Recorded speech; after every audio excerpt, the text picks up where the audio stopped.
I believe it's 4 o'clock, is it not? Yep, a little bit late.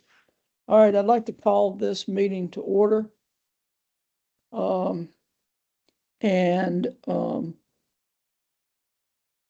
Has anybody heard anything from Jimmy?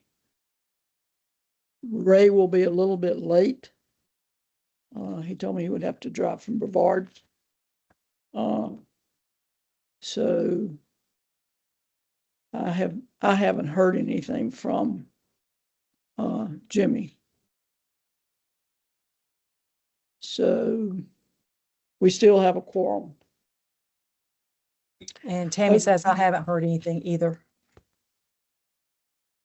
Okay, did everybody get a copy of the updated agenda that Tanya was so gracious to send out this afternoon? After a meeting this morning, should have a couple of red lines on it.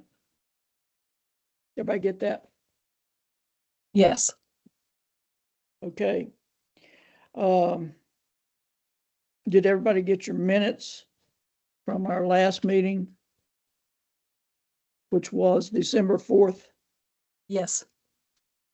Does anybody have any corrections or additions to those minutes? This is Tammy. No. If not, do I have a motion to approve? This is Tammy. Tammy Weiner, motion to approve, actually accept, not pass, the minutes from December the 4th. Okay. Do I have a second? Thank you, Mickey. Okay, and Tanya, we can just say, did we have a vote on the amended agenda? If not, we can just say that it was accepted without objection, unless, Madam Chair, you want to vote to accept the amended agenda. I apologize if I missed that. No, I just asked if everybody had a copy of it and had seen it. Let's go ahead and get a motion and second to approve it. All right, can I have a motion to approve the amended agenda? So move. second. Okay. Wallace seconds. All in favor, raise your hand. This is for the amended agenda. Okay. All right, that's unanimous. All right, we have, I'm gonna let Chris, if you want to, you can kind of briefly run through these 3 memorandums of understanding. We have one with the Department of Public Instruction, one with the Department of Administration, and one with Dr. Sarah Manis, who we share with GMS and Eastern. And after Chris gives you a brief rundown of these, then if it's the board's pleasure, we'll deal with them all 3 at one time. Chris? That would be great. So good evening to everyone, and glad to see everyone on the meeting. Hey. So, This is Tammy, Chris. Yes. Yeah, I just have a question. So, pardon me, pardon my ignorance on this, but the Department of Administration, is that is different from DPI? And if so, could you give us just a brief explanation about their each of those departments? Yes, I will be happy to. That's a very good question. So the Department of Public Instruction is the administrative arm of the State Board of Education, or DPI. And that is the entity that this school, in fact, all 3 specialty schools, were under the jurisdiction of the Department of Public Instruction. That was the state agency in which NCSD was housed administratively for years and years. The Department of Administration is a separate state agency, and by law, they are required to assist NCSD with administrative, technology, employment issues. You are now a state agency, but the Department of Administration has been tasked with assisting you with those items. But that's the difference between the two. DOA is kind of it is the state's administration arm for all state agencies and activities. They are kind of the clearinghouse for personnel issues, facility issues, things of that nature. So they're to provide you with technical assistance, but they're completely separate from DPI. Does that answer your question? Okay, Yes, it does. Thank you. great. So let's start with DPI. That's a great place to start. So since you used to be housed within the Department of Public Instruction, your employees got insurance through the Department of Public Instruction. Now that you are a separate state agency, the law requires that DPI give you and your employees the following insurances: professional liability, workers' compensation, property through the state fire marshal's office, and liability, tort liability, applying to all state teachers, all state employees, in addition to teachers. So those four insurances are going to continue under this MOU to be provided to the school and its employees as required by general statute. Then the law also required DPI to assist you with other insurances, and those can include auto damage, drone liability, inland marine, and boiler and machinery, and these are ones for your plant operations, excess liability and umbrella. Many of you have an umbrella policy yourselves, other accident or flood insurance, crime, and theft. So those are areas in which, as a business, you may want additional insurances, and DPI is required to assist you with that. You also have group accident and health and liability insurance that the board can purchase for itself and its employees.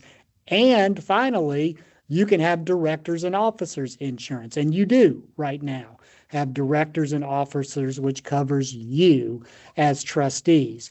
What we found out, and it made this MOU very simple, is that other than the required insurance through DPI, every state agency is required to actually use the Department of Insurance to procure insurances. The Department of Insurance, and this came as no surprise once we found it out, it is a clearinghouse for all state insurance. They'll help you shop it, they'll help you write it, they'll help you analyze it. So all of your additional insurances are actually going to be done with the help of the Department of Insurance. But since DPI is statutorily obligated to help you if you need it, this MOU says something really simple: we'll help you if you need it. So that's the bottom line of this MOU. It's a very simple one, very straightforward, and happy to answer any questions about the DPI memo if you have any. Okay. If there are no questions, then let's move to the next one, which is the Department of Administration.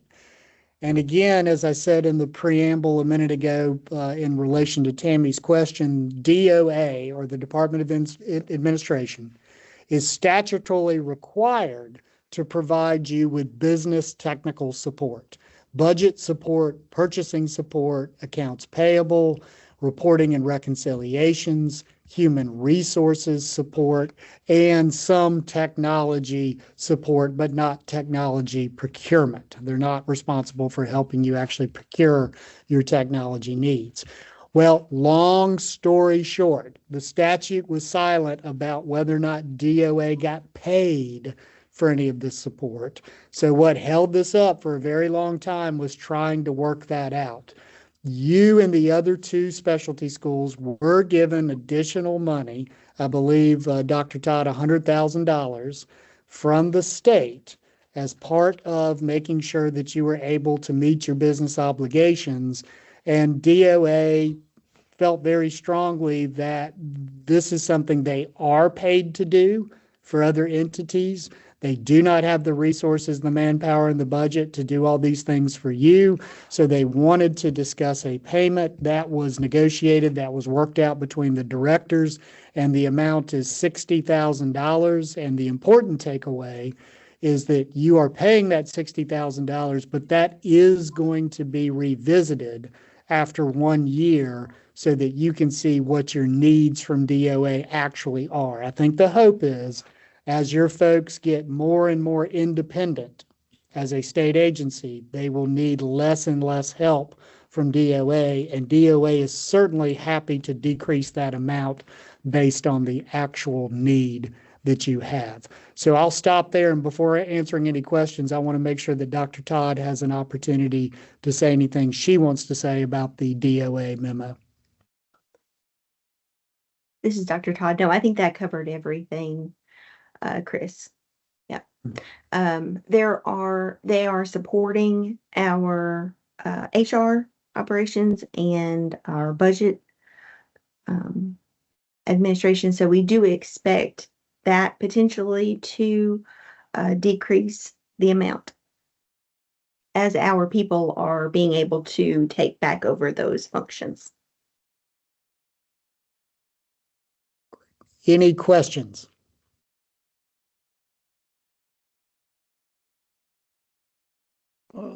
Chris, this is Sandy. Kristen, you may want to add that they do our checks, the payroll, Yes. and that we don't think we'll ever be able to take that over as an independent. That's correct. Yes.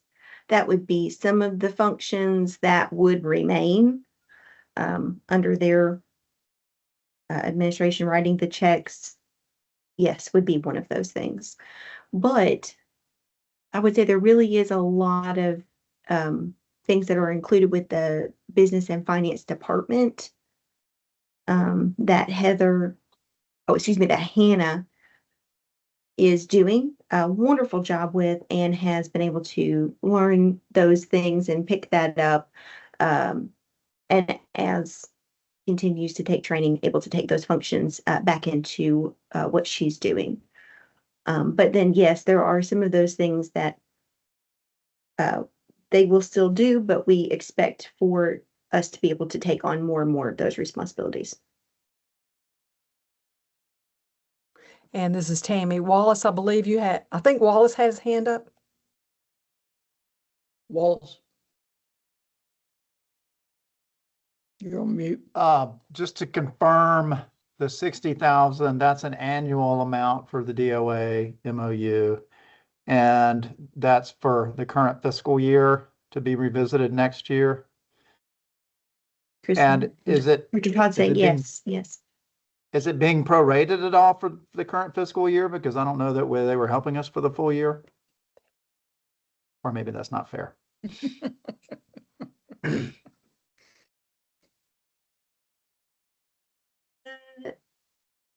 They were looking at sort of just a quarter and for the initial kind of just getting started and what types of support they would be providing, giving to us and then kind of figuring that out as an hourly rate, kind of working it back from there. And so that is the amount that they are using as sort of their projection for the year. We will reevaluate this by June 30th so that hopefully we'll be able to show that we won't need that much support and we kind of back off on some of that. Thank you. Yeah. Okay. Any other questions about DPI? If not, we'll move to Dr. Sarah McManus. Okay, this is very simple. Dr. Sarah McManus helps all 3 schools under a joint contract, and you are simply approving to continue that relationship. And Madam Chair, we're asking that all 3 MOUs be approved subject to final legal review so that if anything comes up from Eastern or Governor Moorhead or any of the other parties that's just merely a technical adjustment, we can make that technical adjustment to the agreements.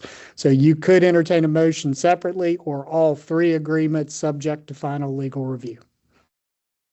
And unless I hear an objection, we will do that. We will consider all 3 MOUs subject to final legal review. And if I could, unless there's an objection, and if anybody sees a hand go up, let me know. Otherwise, could I have a motion to accept these 3 MOUs? Okay, Well- Tammy has made motion. Yes. Yeah, this is Tammy, Tammy Weiner here. I do move that we go ahead and accept all 3 of these MOUs, the DPI, the DOA, and for Sarah McManus, the subject to legal review, but accepting and approving all 3 of these. Thank you, Tammy. Do I have a second? This is Jimmy. I second. Okay, Jimmy seconded. All in favor, raise your hand. Okay, those MOUs are ready to go. Okay, we'll move on to new business. Dr. Todd, we anxiously await your report. This is Dr. Todd. Well, I feel like this might be a little bit more involved than normal, so here we go. Regarding our Admissions. admissions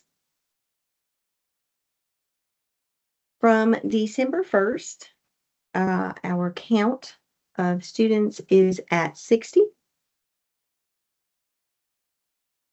Unfortunately, we did have a family that has moved to another state. And from that family, we are losing 3 students, actually. So we do have 3 students who are in the crisis CTE. CTE. And Sorry, yes, Tammy says, what is CTE again? it's Career career technical, and technical. thank you, career and technical education.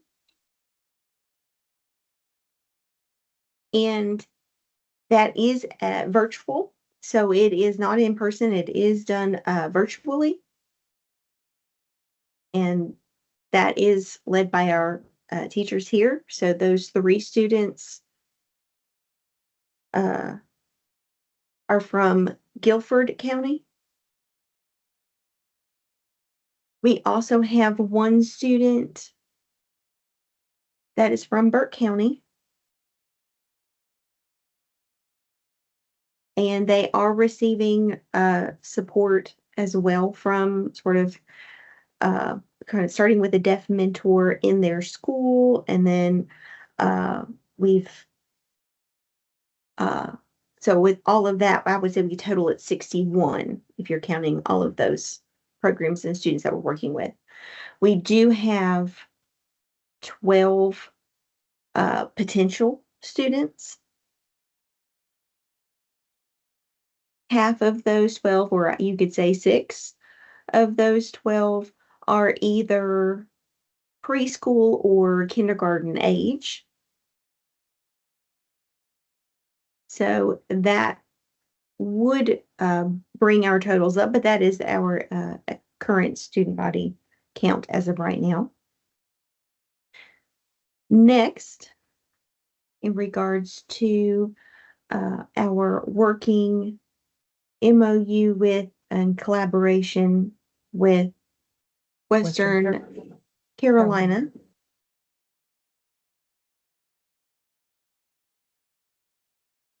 The NC Collaboratory Research. We have already been approved. The IRB has been approved for the first collection of data. And we have been interviewed as well as chosen our consulting firm to support us through the strategic planning. And we've had sort of an initial advisory meeting. And we've had an initial meeting with Western Carolina University. And that consulting firm yesterday. Next steps will be initiating kind of our research related with our strategic plan and with the framework.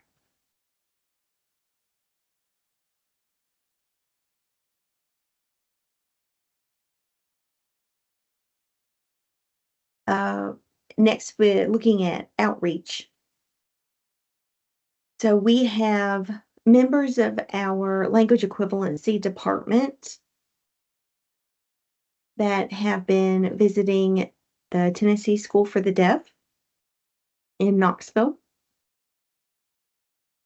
That happened in And January. we have had several meetings with REAL, the regional acquisition, regional, I couldn't quite catch all that, regional early language acquisition South. So it's Real South, sort of the acronym. And that has been with the Alabama School for the Deaf, as well as Cleric Center. Yeah.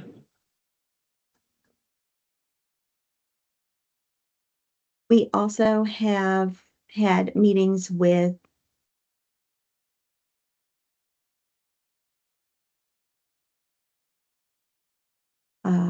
organization in the University of Utah.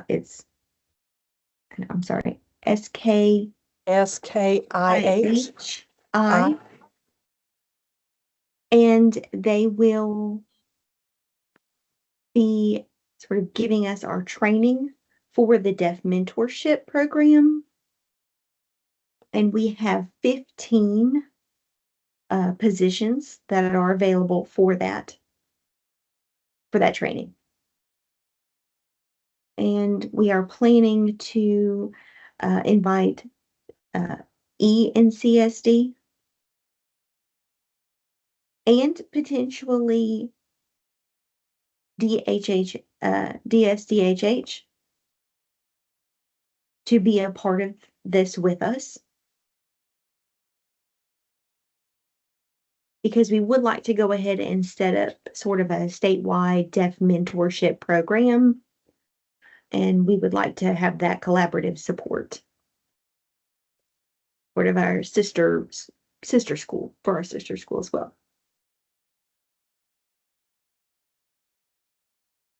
And other outreach is that we have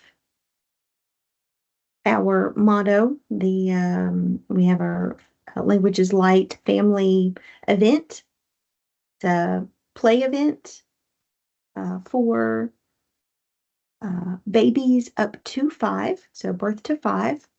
That'll be in February that we're starting that. And it has been sort of delayed because of the weather that we've had, but we do have 2 families that have already shown interest and have reached out and getting involved with that. Tammy says that's great. And we currently have a member seat with NCEHDI,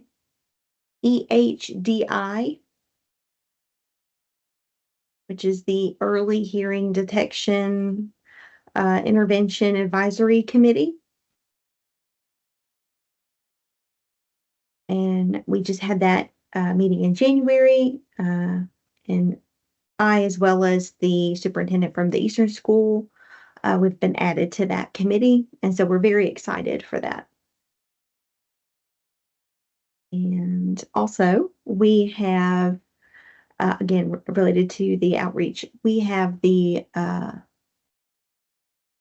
Governor Stein and the DOA have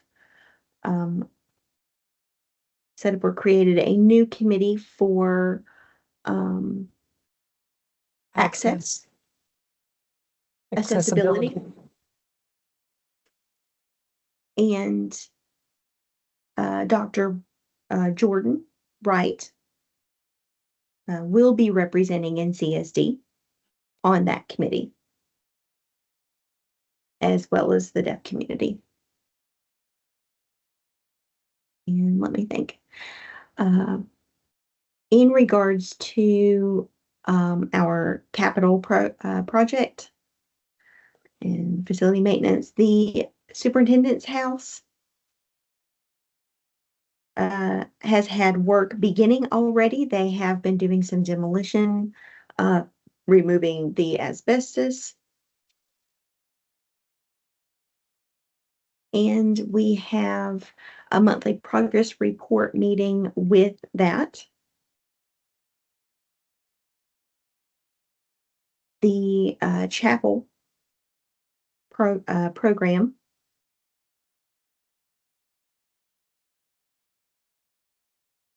is still in the design phase.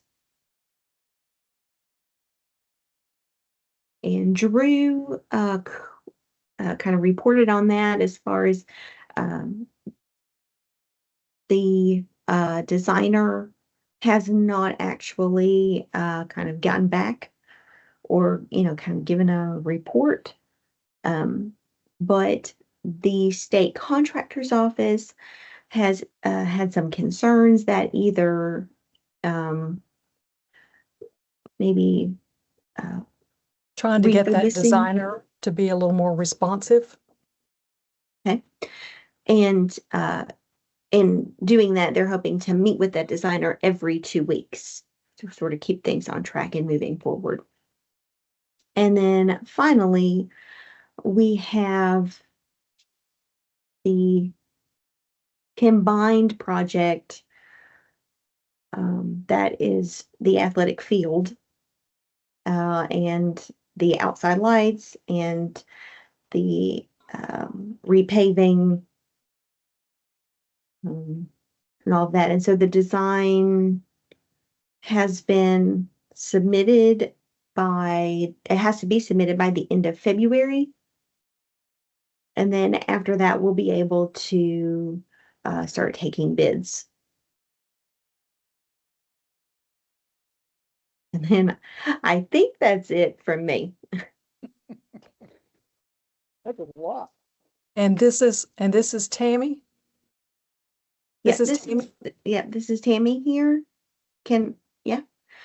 So I just want to say that is wonderful. That is so exciting. There's so many things happening, and it's just wonderful. I do have a question about the superintendent's home. So will it still be the superintendent's home, or will that become still the museum, or what, per the renovations, what will this actually become or be?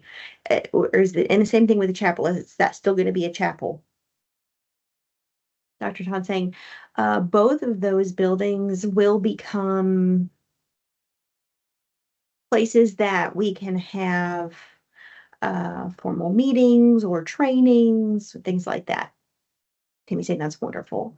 Dr. Todd saying the upstairs of the chapel is not changing. That will remain the same, and it's not changing much. Most of the renovations at the chapel are in regards to the basement and are related to HVAC. That system has to be updated. Electrical needs to be updated. As far as the superintendent's house, we are, again, still kind of working with Jimmy, but we're trying to kind of pick, sort of making sure we do this right. the right things that we want in the museum. And then that's going to be kind of the background. And Tammy says, thank you very much. Yep.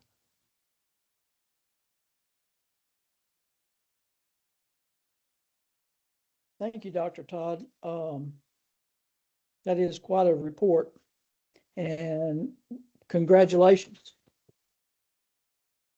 I'll have to say that as far as moving forward with the collaboratory, job well done. I know that's a big one.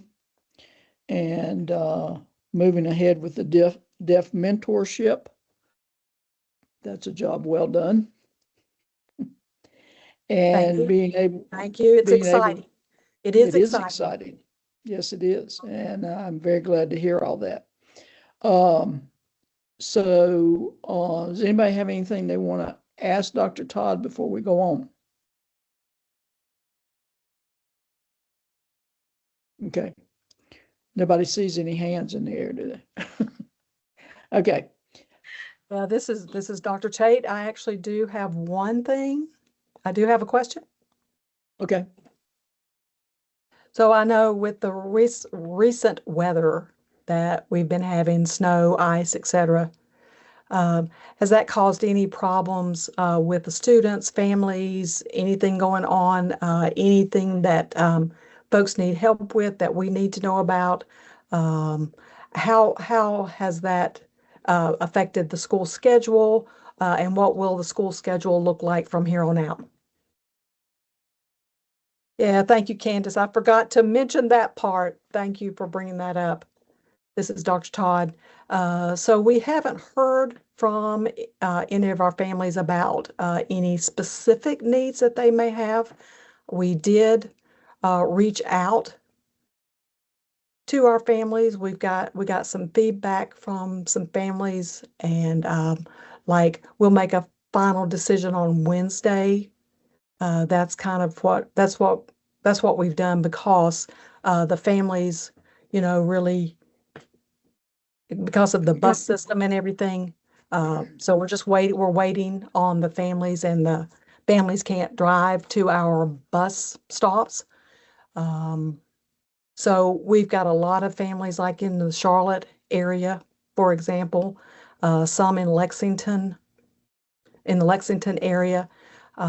So especially in the south and the east, east of Morganton, in that area, where there was a lot of snow accumulation. So no needs that are out there that we're aware of yet related to weather. And then related to your question about the calendar, we actually have required, let's see, 25 hours of school, 1,025 hours of school time.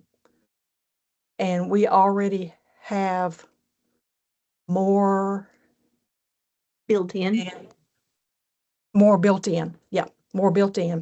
So than that number. So we are getting ready to say February 20th, we'll do an exchange. And then So was we've an got optional student work contact, day. optional work day. And so we've got, the other thing is, if you remember, we continue the 3:30 time as when we release students from school.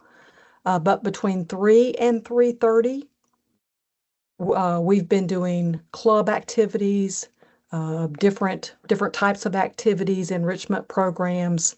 And so we are using that 2 days a week. And that's, if we need to get some hours back and some time back, we can use that.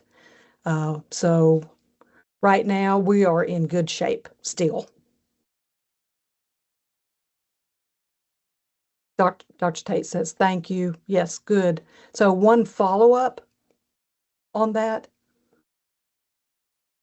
with NCSD, is NCSD considering the possibility of remote learning like some other regular public schools are doing?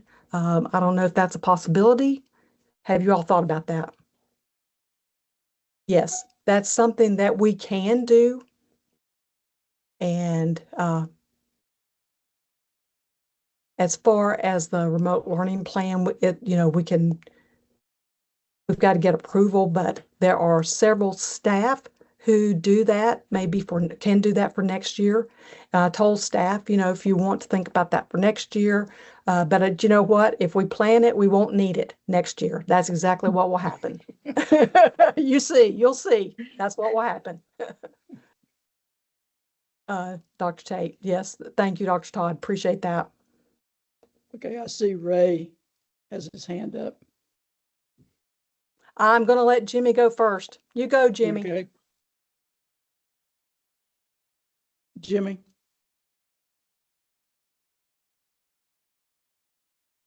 Yeah, hi, everyone. So I understand that the Eastern School has had done some remote learning. So I'm just wondering, I would think that both schools would be the same, but I assume that they're not. And this is Dr. Todd.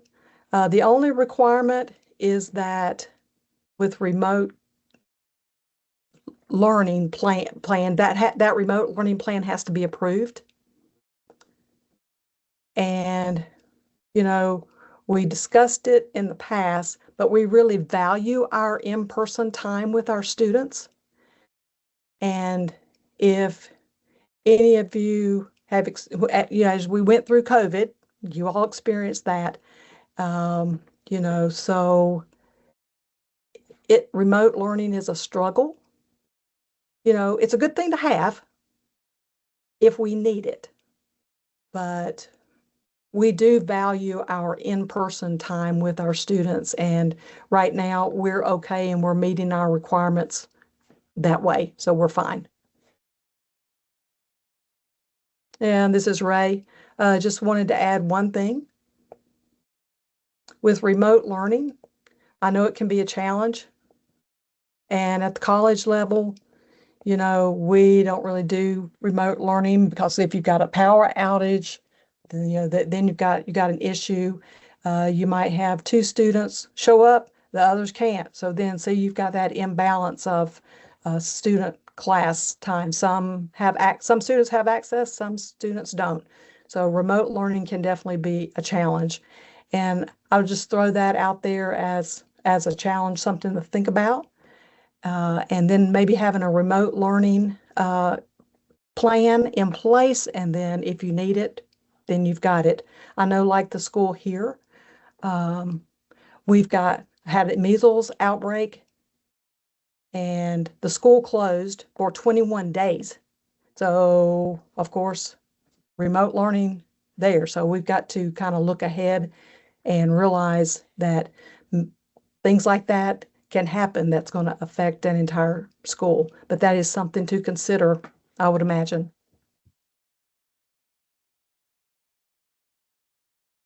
Okay. Any other questions for Dr. Todd? Okay. We have several action items next on our agenda, and one is approval for our out-of-state travel for our robotics team. We have our robotics coach with us, I think. This is Jennifer Willett. Yes, Sandy, I'm here. Okay, would you like to tell us a little bit about this trip? Sure, I can. Let me turn my camera on.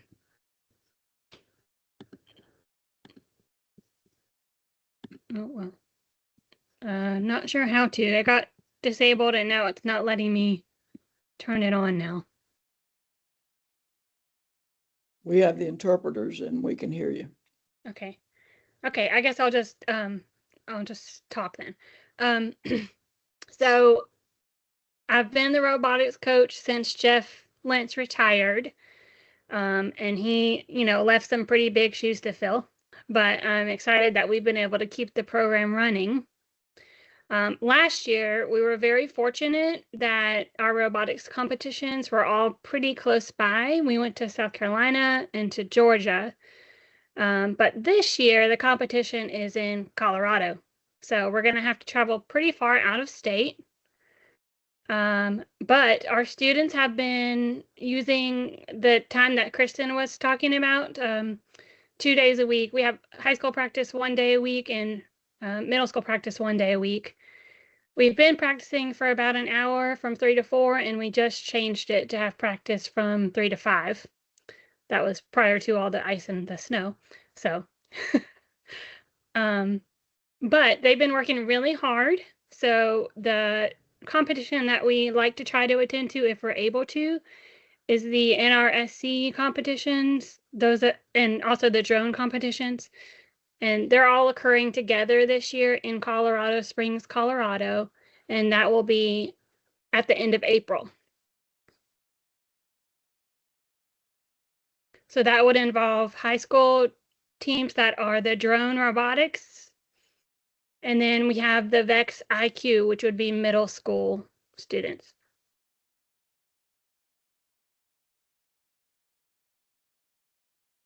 You have some cost estimates of what it's going to take to get to Colorado? Yes, Hannah, Di, and I have had lots of discussions, and we've had several meetings with Kristen and Dr. Jordan as well. And we've been doing lots of fundraising. But we recently got a quote from Hannah for airplane tickets. For one person, it's going to be somewhere between $400 and $500 per person for airplane ticket. So the competition, they will cover some costs. They don't cover transportation anymore, but they will cover the hotel and lodging for up to 12 people, and that would include students and staff. So ideally, we would like to bring at least 12. We have more we could bring, but the more we bring, the higher the cost will be. Okay, that 12, is that your staff and students? Yes. Although, like I said, we could bring more students if we had the funds. Okay. I think I have about 8 to 10 students that could potentially come. But then we need a couple of staff that could be coaches, and then we would need a third shift staff as well. Okay.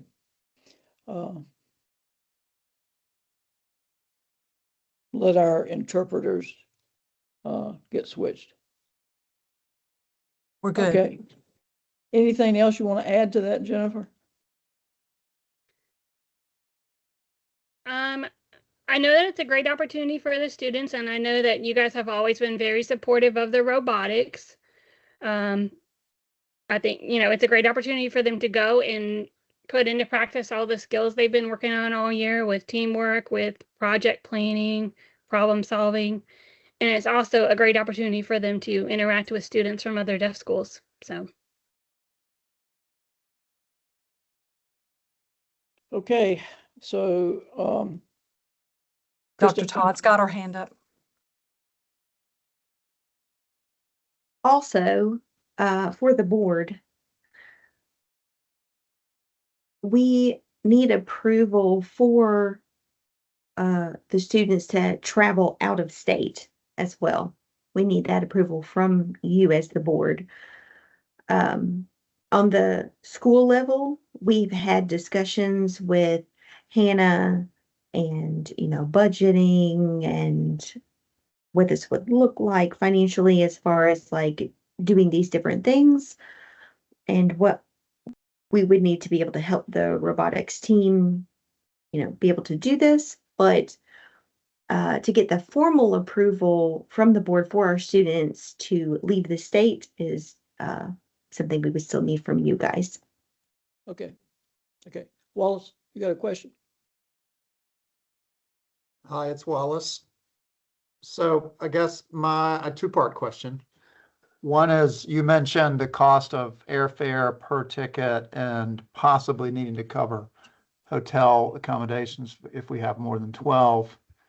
And then, of course, just other incidentals that'll come up. I didn't hear you mention a total of what you think the amount would be in terms of cost. And then the second part of the question was, do we have room in the budget? Has Hannah confirmed that, or do we need outside funding? Dr. This is Todd? Dr. Todd. My understanding, the travel of the flights would be about $5,000. Hotel would be a separate expense. Hannah and I have had discussions about that, and hopefully we can fundraise for at least half of that. And as Jennifer has written a formal letter where we will do some contacting with sort of local businesses that we've partnered with potentially, and could do that, for our robotics team. We also have a bingo night coming up soon in February, so please come. And we would appreciate that.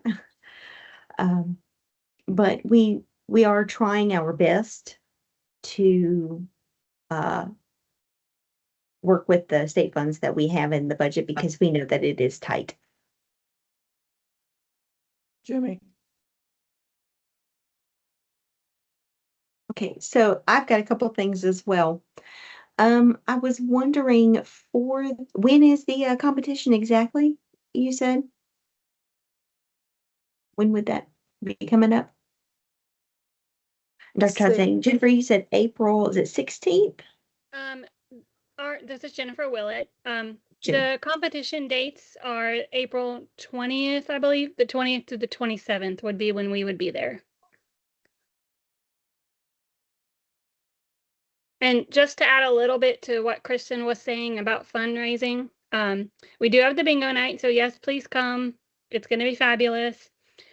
We also have several other fundraisers that are currently in process, and I, as the teacher and the coach, I think it's important to involve the students. So we have several fundraiser events that the students are going to be involved with helping, so they can understand the cost, and this is a learning experience for them as well. But we are definitely actively doing several fundraisers, and we've also been given some donations. Jimmy, you had a second question? Yes. So my second question is, have you guys looked at contacting NCSD Foundation, and if they're going to be able to help with some of those costs as well? Because I understand, fundraising and things like that is also helpful, but if that was also a resource that you were looking at. This is Dr. Todd. Yes, we would like to Do fundraising ourselves first. do fundraising ourselves first, and then whatever maybe remaining, ask the foundation for assistance. Dr. Tate? My question is for Chris. How is How's your driving right now? how's your driving right now? I know. I don't want to distract you, is what I'm getting I am at. not driving. Yes, I'm in the passenger seat, so I'm in good shape.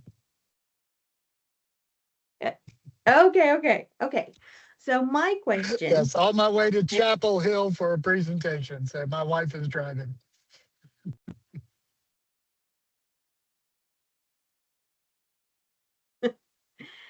Okay. Well, just wanted to make sure, you were able to manage everything, as far as being with us and driving. So my question would be, for other school boards, when they are considering students traveling and the approval for that, what are things at, we've talked about cost, but what are other things from a legal standpoint or other considerations that we as a board need to be thinking about as far as students traveling?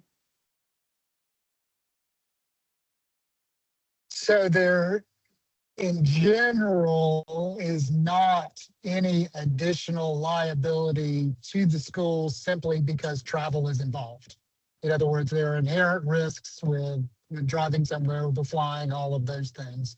So you do not incur additional liability, but the chance of student accident can increase. So a lot of times if you travel through some kind of travel agency, you'll look at additional accident insurance. They'll offer additional insurance policies that would pay for hospital stays or injury or things of that nature. But otherwise, as long as it is domestic travel, then there is no additional legal liability, and the health insurance that students already have typically covers them. So that's the only layer I see sometimes, is that schools will look to see if the travel is arranged through some type of travel agency, is additional travel insurance.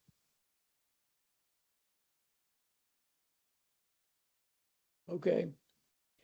Other questions? Dr. Tate saying thank you.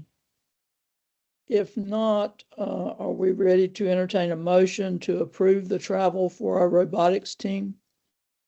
It's a wonderful opportunity. Jennifer, if I could ask, how many schools are going to be involved in this?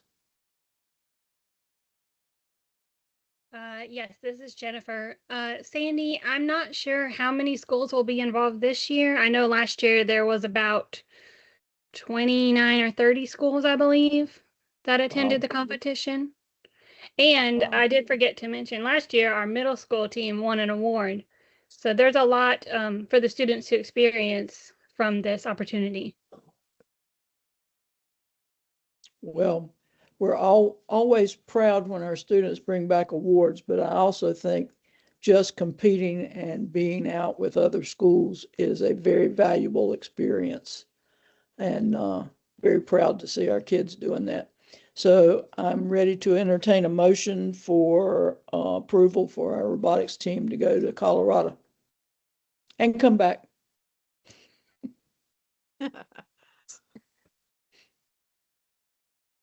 Do I have a motion?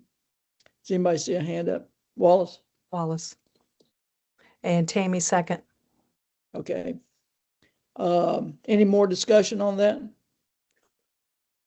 If not, and you're in favor, please raise your hand. Okay. Our robotics team is off to Colorado. We have another action item, approval for alternative accountability model for testing. Kristen? Yes. So I can pull that up and share that if you guys want for the board members, or I put that in the file, the shared drive. But if there are concerns with an alternative school, We are concerned about. we are concerned about an alternative school, or we're considering, apologies. We are considering. We typically will get an academic report card. That's typically how things go. But because we're a different type of school, we sort of have three options for how our students can be evaluated. One, first being a typical student achievement depends on state testing, graduation rates, those types of things. I would say 80% of achievements is based on state testing. And 20% would be made up of graduation rates and now we know that a lot of our students do not perform well on state exams. And many of our students have language deprivation, and all of these state exams are provided, of course, in English. And that would be the second language, at least for our students. And so we have the option to maybe look at the second or third option. So we have an option B and an option C.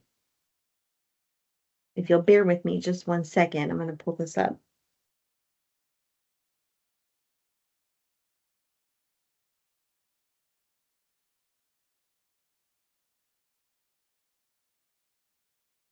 Because I want to make sure that I'm giving you guys the exact percentages and terminology. Yeah, this is Ray. Got a question? So this is right here. Just real quick. I thought, well, I guess maybe the legislature was working on changing some of these regulations and things, I thought, for graduation and for K-12. Is that something that is in play here or not? This is Dr. Todd. This is more about how our school in general does grades and sort of our grading system. And so I know that, most schools are typically using a report card. And when you go online and you look at, you pull up, schools, you're looking at grades A, B, C, D, and it's depending on, your sort of academic achievement. And then they're going to look at those scores and then, give us different things. But because we're a specialty school, we have other options to quantify our achievements. So we have an option B where it's formally called an alternative school.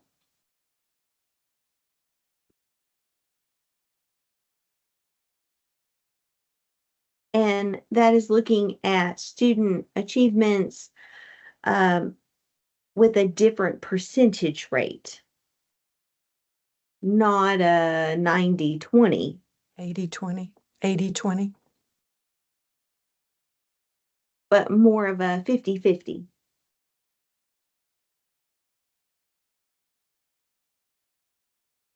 And if we also have looked, there's an option C, and that's what I may be recommending we adopt as what we use as option C.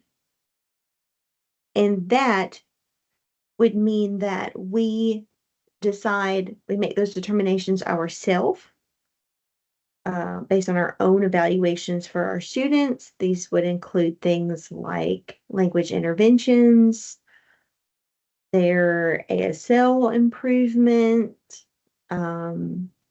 their English improvement, while we are working in collaboration with the NC Collaborate. Collaboratory. And, Collaboratory and Western Carolina University for the next 18 months. We are trying to kind of set our own instructional framework. And with that, we would want to include the community. And we want to be seen as, we want to see our students succeed. So, the things that we want to see are independence, self-assertiveness, Um, uh, of course, reading and writing and those types of things and language is also a part of that. We also are looking into research into, the community and how student success, what that would mean for our deaf children. And I think this opportunity for us would really be an opportunity for us to tell the state how you actually evaluate deaf children well. I don't know. Did that make any sense? I have a question, Dr. Todd. Um, we have been exempt from the State Board of Education's report card. Yes, until Until next next year. year. Until Right. next year. Yeah. And using this alternative method, will we be able to show the State Board of Education that, yes, we are improving, yes, we're doing all the things that are required, we're just not taking standard tests, we're Yes. using other methods, and Yes. Yes, because so with the North Carolina State Board of Education. they're mandating our approved plan or the mandated approved plan, the State Board of Education will require, they are required to approve our plan. And we have to let them know our choice, if that's A, B, or C. But the plan isn't due until August, but we have to get the approval. And so we're working through the research portion now because we'd like to be able to set this up as kind of a model of being able to see how deaf children, really should be evaluated accurately. wonderful. Candace? Yes, so this is Dr. Tate. So for the plan, is this pretty strictly focused on academics only, or could it also be expanded to show how much work the student is doing, like as far as like social emotional skill development and learning ASL and life skills and behavior improvement for disruptive types of behaviors and learning interventions and things like that.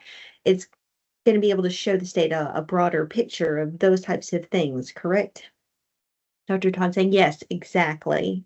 And Dr. Tate saying that's amazing, that's awesome. Dr. Todd saying, yeah, we're doing a lot of research with deaf education as well, and we already know of a child that needs direct instruction with, deaf culture is a part of that. I mean, that's something that we're familiar with. That's the SEL, social emotional learning, and that requires direct instruction. And so that's where our literature review is. That's where we're starting. I don't think we're gonna have the.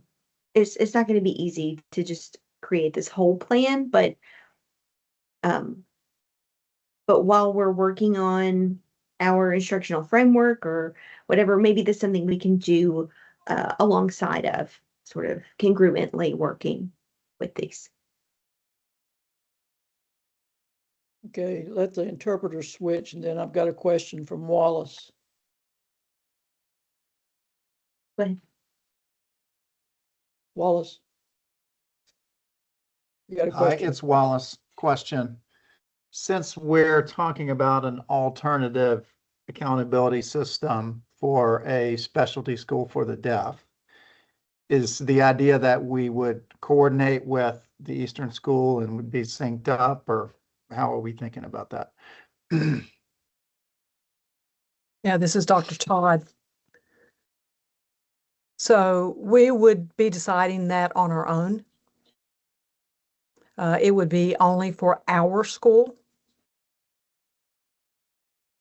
I mean, I don't mind sharing information with the Eastern School, but just remember that they have their own separate research program that's ongoing. So I do talk with Cheryl, the superintendent there often, and I do share a lot. But I do think it's important for us to take this opportunity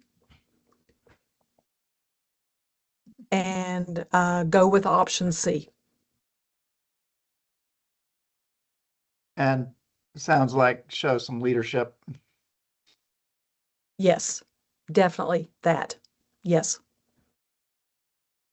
And this is Sandy. When the Board of Trustees was set up, one of the first questions I asked the legislators was, can we design our own curriculum and make sure that our students achieve at a level that they're able to achieve and still meet the requirements of State Board of Education? And they all said yes. That's why we're doing this, so that you can devise your program and you can make it work. So sounds good, Dr. Todd. What do we need to do for you? Approve option C? Yeah, I would say approve option C. Yes. Is there any more discussion or questions? And if I could, sorry, I didn't mean to interrupt, but I think just like Wallace mentioned, another way that we can it's another way of demonstrating leadership in education. Deaf education. Deaf education. And this is Sandy, but I think that as a school, as a Board of Trustees, I think that's our goal, is to get North Carolina back in the leadership role for deaf education. We were there once and we did a good job of it. So I would like to see us there again. So thank you for that, Dr. Todd. Any other questions for Dr. Todd or comments? If not, do I hear a vote from the board? A motion from the board?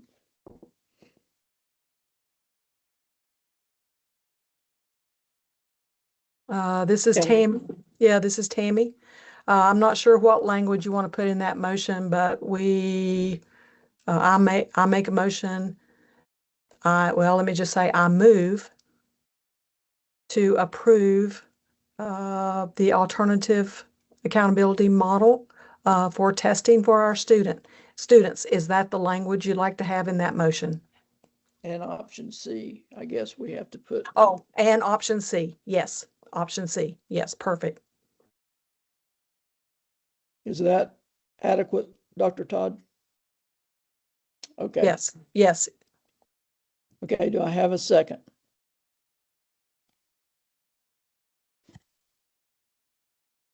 Mickey, second. Okay, Mickey's away from my screen. Okay, Mickey's second. All in favor, raise your hand. Okay, thank you very much.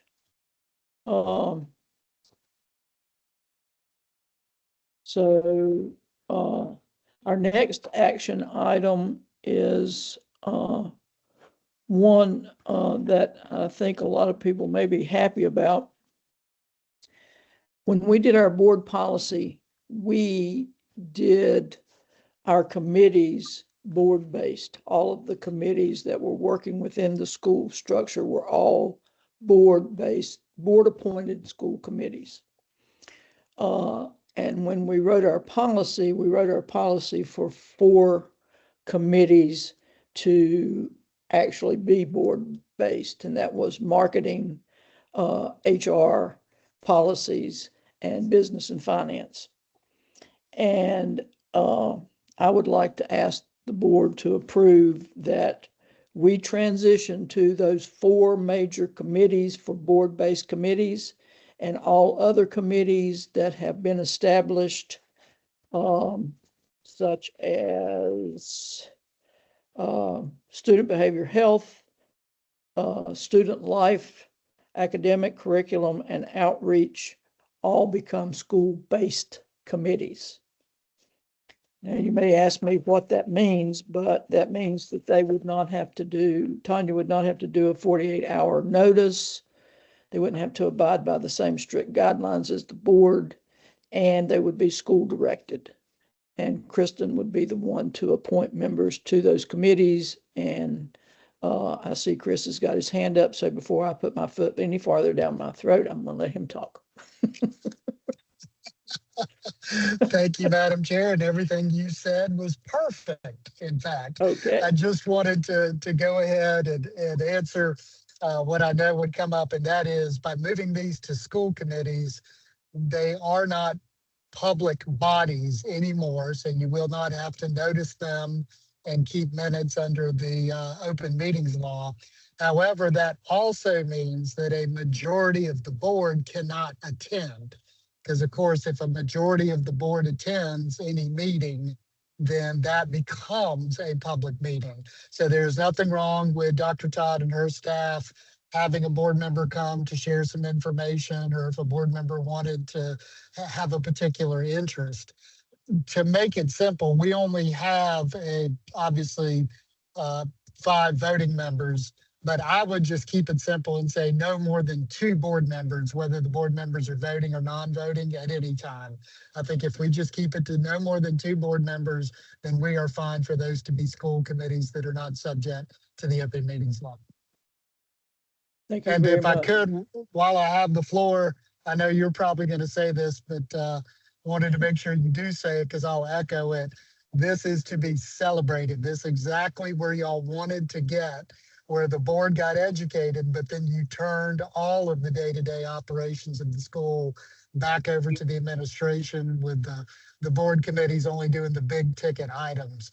So I just didn't want that to go unmentioned, that this is exactly where you wanted to get to over a year ago as a board. So congratulations and well done. Well, it is a moment to be celebrated. Hooray, hooray, hooray. We do have something to celebrate.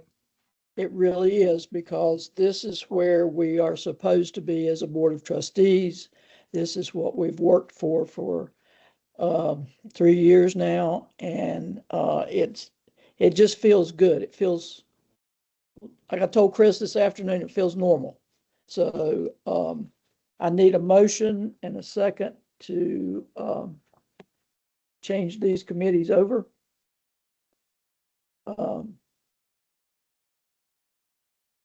Or any questions or discussions in this?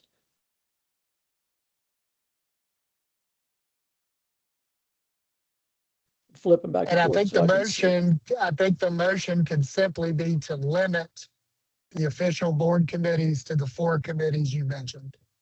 Okay, If you want to restate those 4, the motion would be to limit the official board committees to those 4.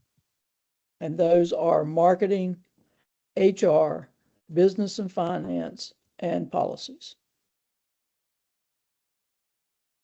Okay, Mickey? Someone can say so moved. You're Mickey? Yes, so moved. Do I have a second? Wallace? Okay, all in favor? And everybody jump up and down, because this is great. It's really good. And Dr. Todd, congratulations. Okay, And the last action item we need is the internal audit. Real quick. Dr. I'm Tate's sorry, real got her, quick. yeah, Wait a Dr. minute. Tate's got her Okay, hand up. Dr. Tate, So- I Yeah, can't so see you. does so that, go- I'm sorry, does this mean, wait. Does this mean that you can take my name off of all of those committees? Right? No, Yes? And Dr. Todd says, yeah, we know where you work though. We know where you work, close by us. Yes, we can get to you. if Dr. Todd sees it in the well-being of the school to change any of the chairmanships that we have on these committees, she can certainly do that. And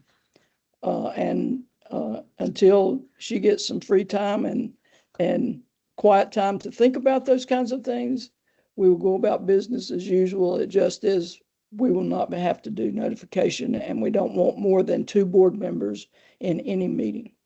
So it's pretty clear guidelines for us. So Kristen, I shall leave that to you. Thank Okay. you. Okay, got it. Okay, our next action item is internal auditor. And Kristen, I'll let you talk about that. Okay, so this is Dr. Todd. So the other requirement legally, so the internal auditor is a legal requirement. That's a legal, that's a position that's required. Chris can let me know, is it SB 474? Is that right, Chris? 474, is that right? For the internal send it. auditor? Yeah, I don't have that one memorized, but I can send it to you. Okay, anyway, it's a state requirement for each agency to have. I know previously that we talked about sharing that position. We did discuss that with Dr. McManus. You know, we have Dr. McManus, pardon me, but she's IT. And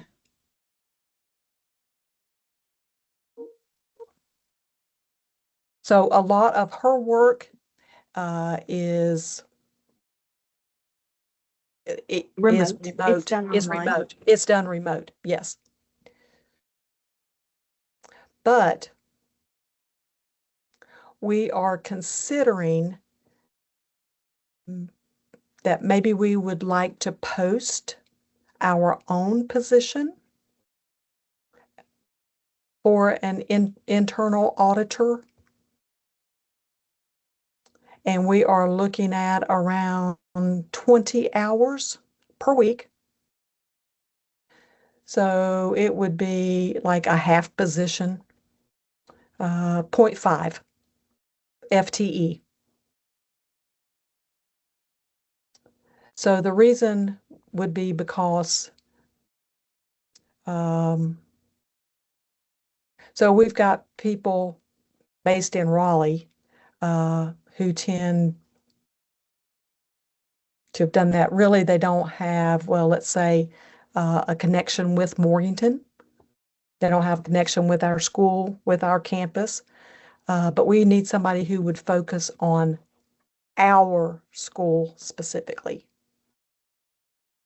And also ENCSD and GMS. Those schools have different needs than we do. So we feel pretty strongly that we would benefit, and it would benefit us to have one person here on site with us. And maybe it could be a hybrid position, part online, part in person. part virtual, part in person. But what we're thinking about would be for someone who, somebody doesn't want full-time work. But they could, again, focus on our school, our needs. And this is Dr. Tate. Dr. Tate? Yes, my apologies if I missed something that you said, but the auditor would be specifically doing what exactly? Dr. Todd? Everything related to operations, management, business and finance, HR, all of those areas. That's a new requirement of all state agencies.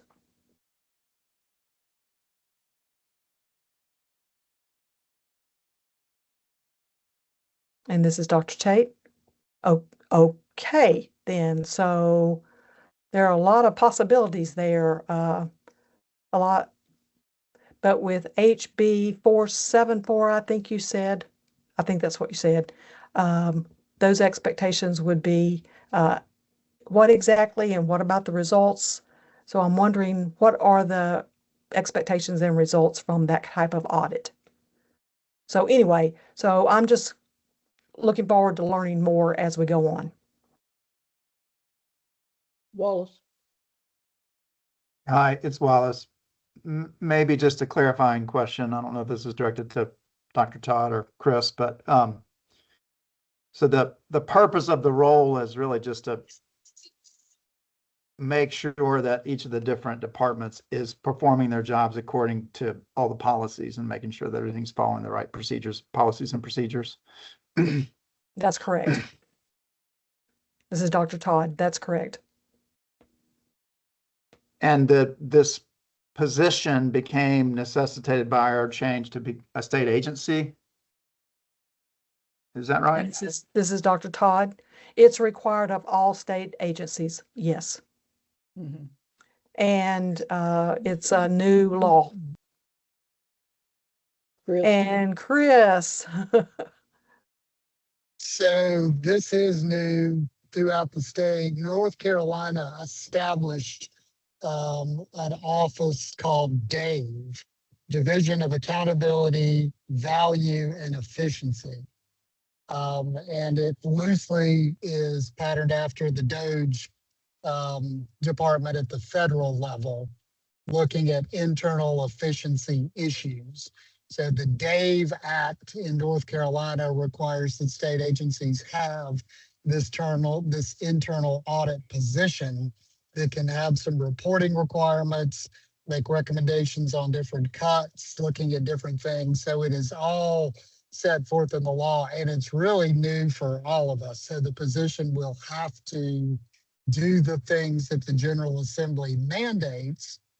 But then I can see this position as far as the actual duties going to your committee, Wallace, because if the school is going to have an internal auditor, then I think it's a real good idea to maximize the use of that position. So there may be some things that are statutorily required, but there may be some other things that we want the person to do.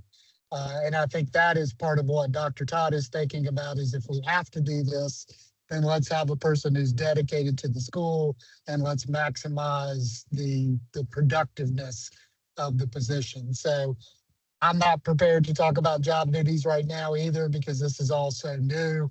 I think tonight, Dr. Todd just wanted to let you know and go ahead and get your approval to post the position. And we'll have some conversation about what job duties are in that posting. Thank you. And just to clarify, we're required to have the position, so. Yes, sir. Dr. Todd said, yes, it is required, as Chris said, yes. So we're And required to Dr. have a Todd said, motion. I'm sorry. yeah, sorry to talk over you. This is Dr. Todd. I was just saying that the guidelines from the state will get from the state as far as the guidelines for that position. And then from OSBM,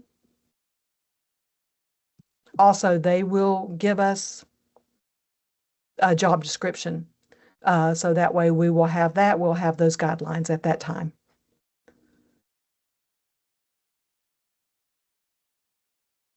And this is Tammy, ready, I guess we're ready for a motion? Yes. Yeah. Okay, so this is Tammy. I move that we advertise for, let me go back, 0.5 FTE position, student audit, I'm sorry, internal auditor position. Okay, do we have a second? This is Jimmy. Jimmy? Second. Okay, all in favor? It's one of those you don't have a lot of choices here. Okay. It is about time for me to turn things over to Ms. White and let her talk about the first reading of the policies that we have before us. And did everybody, Hey, let me guys. ask this question. Hang on, Mickey, just a second. Did Okay, everybody get a copy of the policy 7503, which is actually an HR policy, but we did not pass this in our HR group? So we're going to do a first reading of it tonight. Mickey, on you. okay. I don't know about y'all, but I've had a lot of freezing on my screen, so hopefully I won't freeze while we get through this. So we do have 6 policies. All of them except for the teleworking are from the 4000 series, which we are going through slowly but surely. The first one, 4000, is focused on students, and it's very brief. It just basically says what students must be, how they must be supported in their learning environment. There were 4 listed, and Sandy and I took this policy to review, and we decided that because our whole reason for being is our focus on language. So we added number 5, students have access to American Sign Language at all times. It's kind of like a core principle.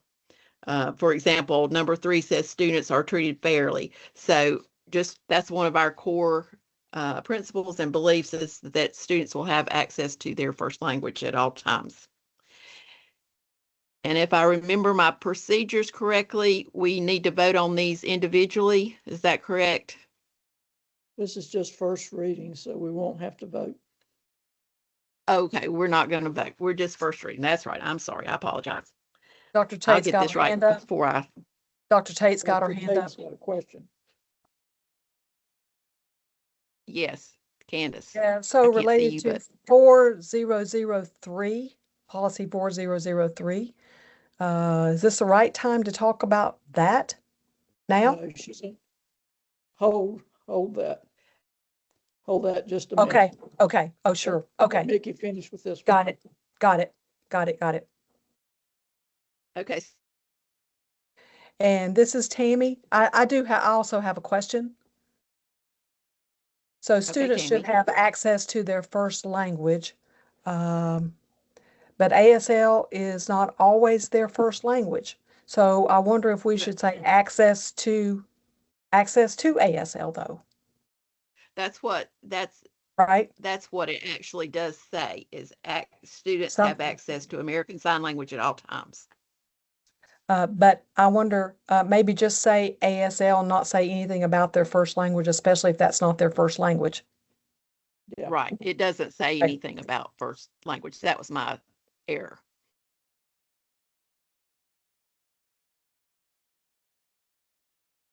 Okay, all right, this is Tammy. Good, good. Great.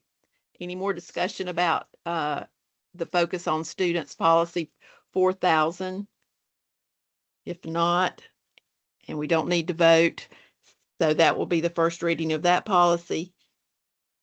The next policy is 4003, translating policies for students and parents.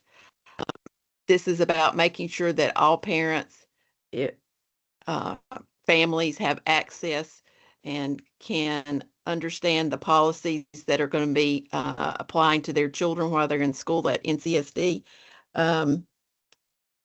Specifically parents whose primary language is not English. And we just changed one small thing. It says during non-instructional times, staff instead of in the language equity department, we call that. No, instead of the language, English Learners Service. Yes, correct. Instead of English Learner Services, we changed it to Language Equity Department, which is what we call that at NCSD. We'll be assisting in providing such translations. Now, Candace, did you have a question about that?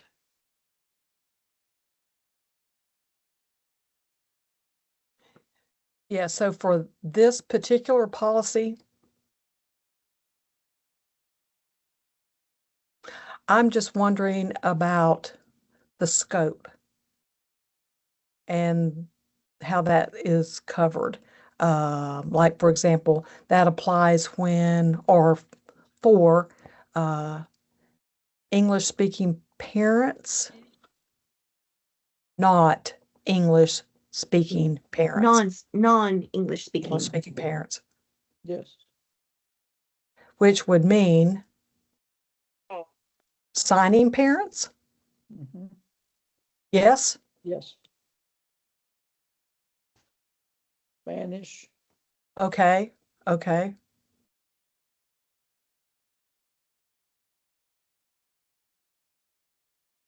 Okay, okay.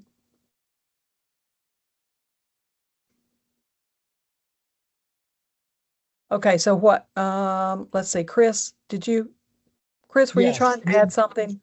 Yes, the scope of this policy can be whatever the board wants it to be. So if you would like, this is just a first reading.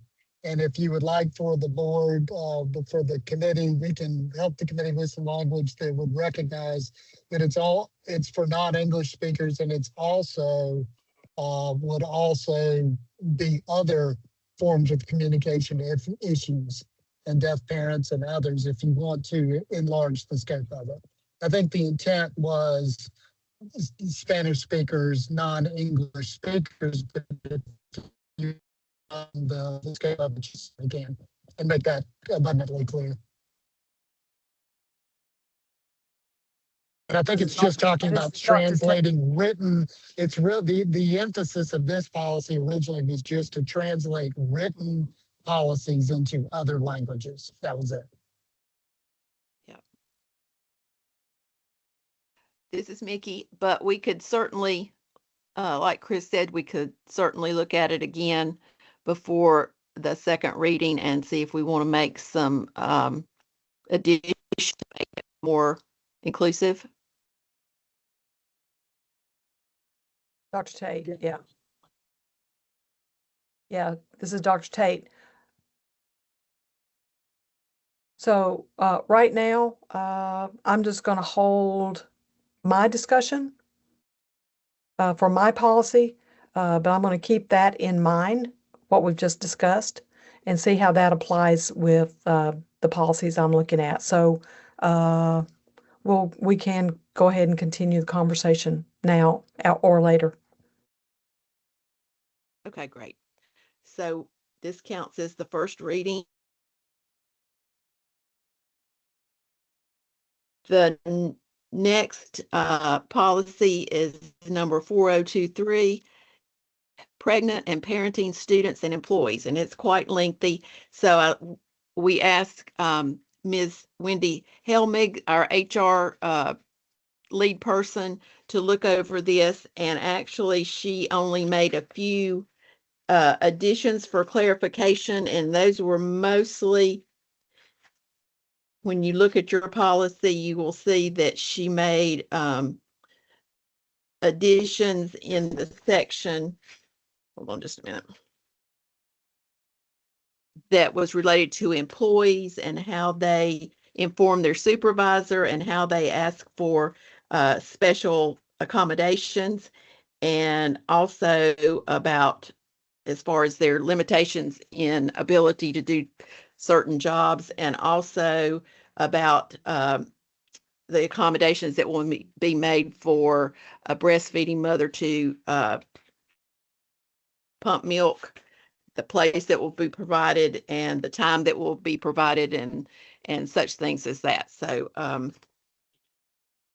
I think that should be good to go because Wendy's knowledgeable about HR and what would be required on the staff policy. Any questions or comments? No. Okay. I will make So one that- comment, Mickey, Yes. that this also relates to the HR policy 77233. So, Yes. that is part of that. Okay. So Yes. that's staff part. All right. So that counts as the first reading of this policy. The next one is children of military families.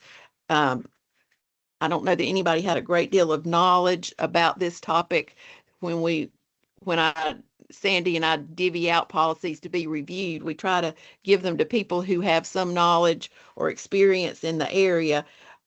We gave this to our dormitory, one of our dormitory leaders, Nathan McAllister, and he reviewed it and he said that he did not have any additions or corrections as far as his knowledge and experience of the topic went.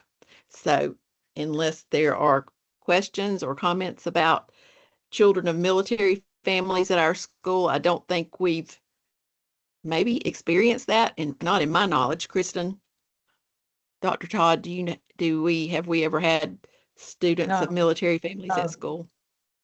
Just retired. It's all one retiree, but that's all. Yeah. So we don't have a lot of experience. So I think we will, until we find out otherwise, we will let this policy stand as it's written. And this will be the first reading of 4050, unless there's discussion. All right, the next policy is 4110, immunizations and health requirements for school admission. And this is pretty lengthy also, and I let, or ask sweetly if our lead nurse in the Student Health Center would review this, because obviously this is what she deals with when our students come back to school and when we have new students admitted.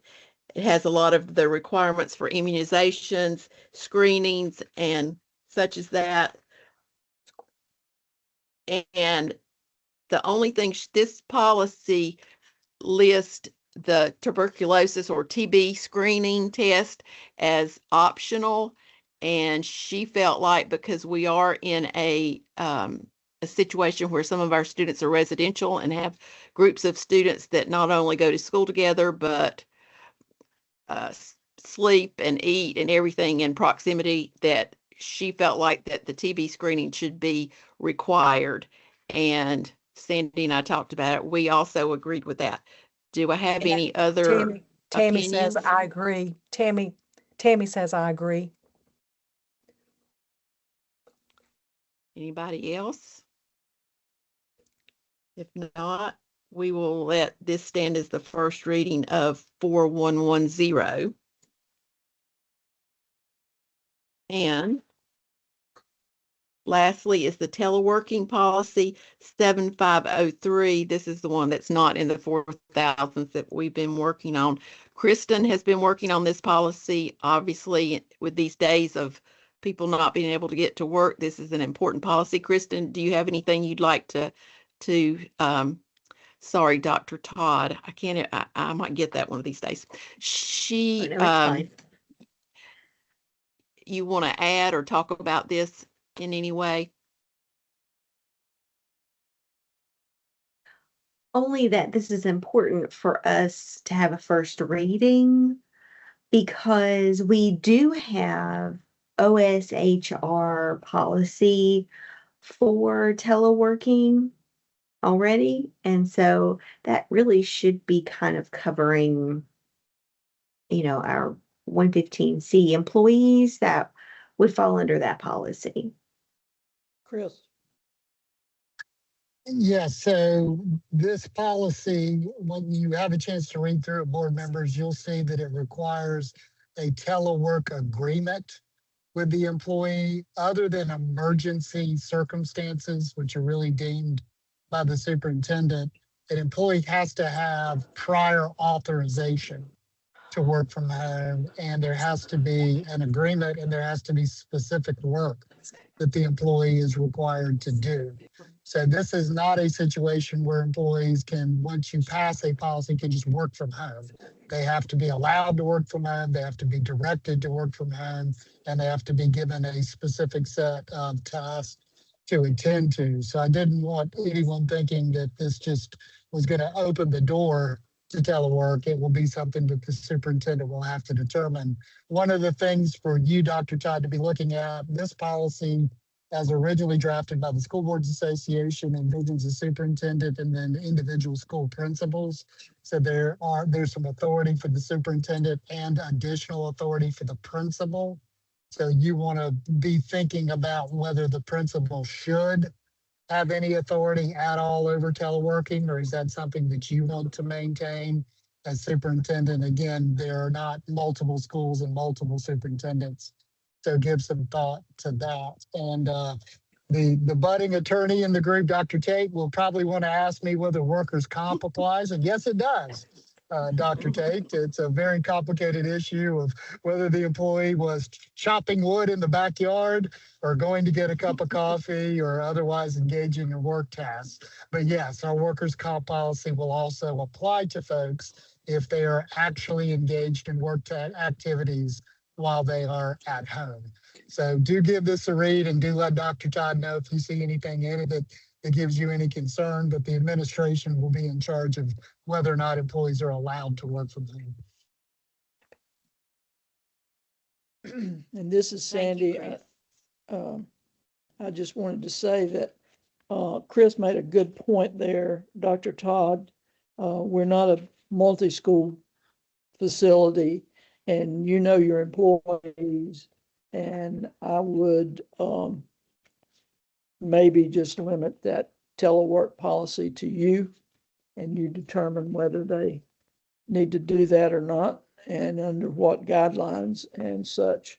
So principal may have some additional things for the academic setting, but you have eyes and ears on everybody else on staff. So, okay, Vicki. Okay, that concludes the first reading of those policies that we just discussed.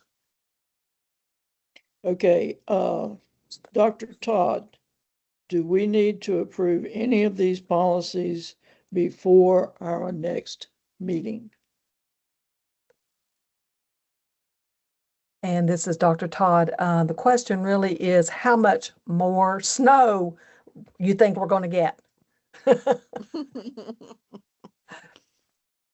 I heard one Everybody time, says, who knows?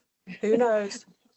I heard one time a teacher respond saying, I do not control two things. One is the weather and the other is the mail. Chris? You have given temporary authority to policies in the past. If Dr. Todd wants a little flexibility on the telework policy, I see no reason not to have a motion to grant temporary authority on that policy pending a final reading. Okay. Everybody hear that? Do I Yeah, have a motion? Dr. Tate says that sounds good. Do I have a motion to that, to give temporary authority to Dr. Todd for the teleworking process, policy until we have a formal vote?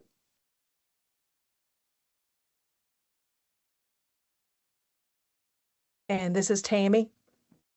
Okay, Well, go ahead. Who was it? Wallace, were you? Or who was going to make a motion? Wallace had his hand up. He's got a question. Okay. Oh, Wallace You're on has a mute. question. Okay. Wallace, unmute. You're on. Wallace, you're on mute. Sorry. Wallace here. I'm not clear on what we're doing temporarily. We're giving. So what you Dr. would be doing is, well, actually, if you give temporary authority to a policy, the policy would be in effect. But it's not final. So So as sort of- written, you're approving this policy as written, pending a final reading. So you could still revoke the policy in effect on the second reading, but it's as written. Thank you. So temporarily approving the policy essentially is Yeah. what we're talking about doing. Yes, sir. And if Dr. Todd is faced with any more of these weather situations where folks have got to work from home, then she's got the authority to go ahead and authorize that. Correct? Okay, That's correct. And Dr. Todd, just as an aside, if you need an example of a work from home contract agreement, just shoot me an email and I'll get you one. You may already have Okay, one. okay, we do have one, yes, Okay, from Good. OSHR. We have one, that's for 26. great. okay. All right, we're ready for old business.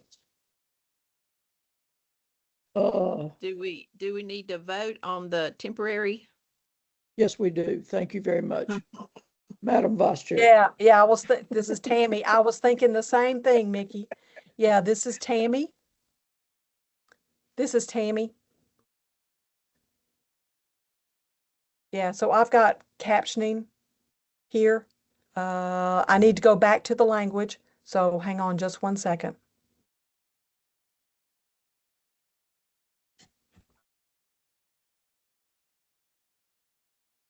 Yeah, this is Tammy. I move that we go ahead and vote. We have temporary approval of the first reading of all of those policies. Let me go back. 4,000 to 7,503. It's just policy No, it's just 7503, just the Only telework policies. 7503. Just one. Oh, okay, this is Tammy, just 7503. Okay, all right, then I amend my motion. Temporary approval of, oh no, now I've forgotten the language. The policy 7503. Yes, okay. Okay. Do I have a second? Second, Mickey. Mickey. Okay. All in favor, please raise your hand. Okay. All right.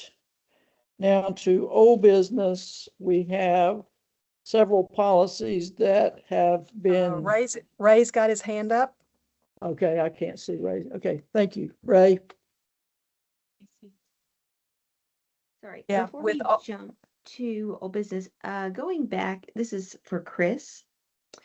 I know he was learning signs, so I appreciate the fact that you just signed yay and clapping and applause and ASL. So I appreciate that.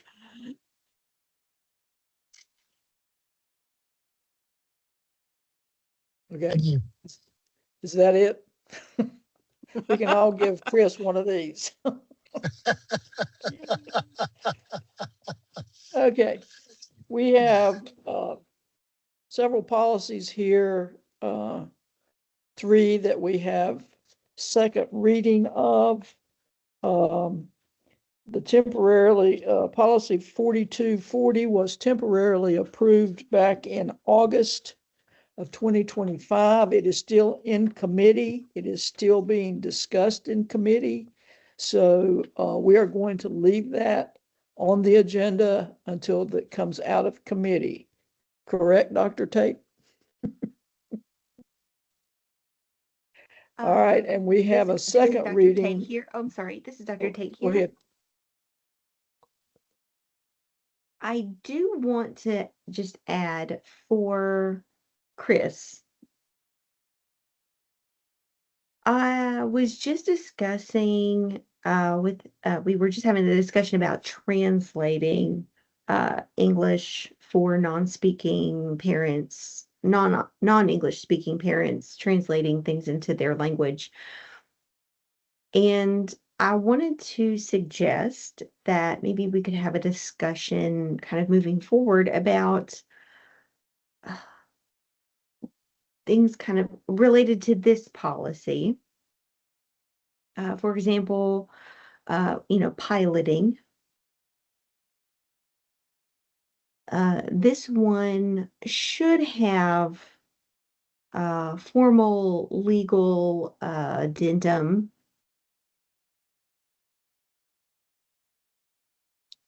that is clear and plain language for all students, parents, and staff. Because this policy is quite complex and highly emotional. And it's highly sensitive as well, and quite heavy on the legalese requirements. So I want to maybe leave this policy. Well, I don't want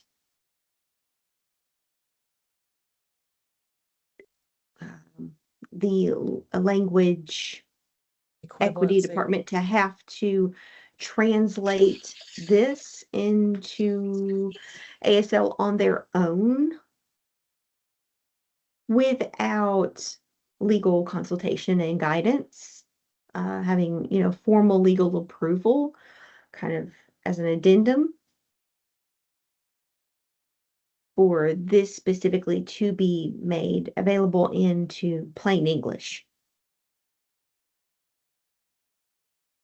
So, Yes, I understand 100%. And for the board's benefit, I believe that Dr. Tate and Ian Shoulders in my office have been having this conversation. And one of the things that I think would be wonderful to implement, and this is probably a good first policy to do it, is a plain English version of this policy that would not be a policy. It would just be an interpretive summary. It would just be kind of a summary in without all the legalese, to be a little more direct. And then that particular version might be more suited for a ASL interpretation to put online for your parents, for your employees, for your students. So I think it would be wonderful, Dr. Todd and Dr. Tate, as y'all move forward to identify policies like this one. There's probably only a handful of policies that are really critical, that staff and parents and students, that they're accessible, and they're accessible in plain English. And then that can be used to create an ASL version that is also understandable as well. So my recommendation is for the board to go ahead and pass this policy on second reading as is, because we do need all the legalese. But I think this is a great policy to, as you say, Dr. Tate, pilot a plain English summary that can then be used for an ASL interpretation that would be more meaningful for your parents, your staff, and your students. So does that mean that we take a motion on passing this policy on second reading? I would like for you to pay. It has temporary approval. So if you It want to does have wait, temporary but approval. I think it's easier to go ahead and just pass the policy so that you're in legal compliance, and immediately we're happy to start working with you on a plain English version of it. Okay. Is that good for you, Dr. Tate? Okay. yep, sounds good. Thank you. So I'm ready for a motion on policy 4240 to pass it as it is. This is second reading. Is anybody making that motion? Interpreters, can you see everybody? Mickey, Mickey?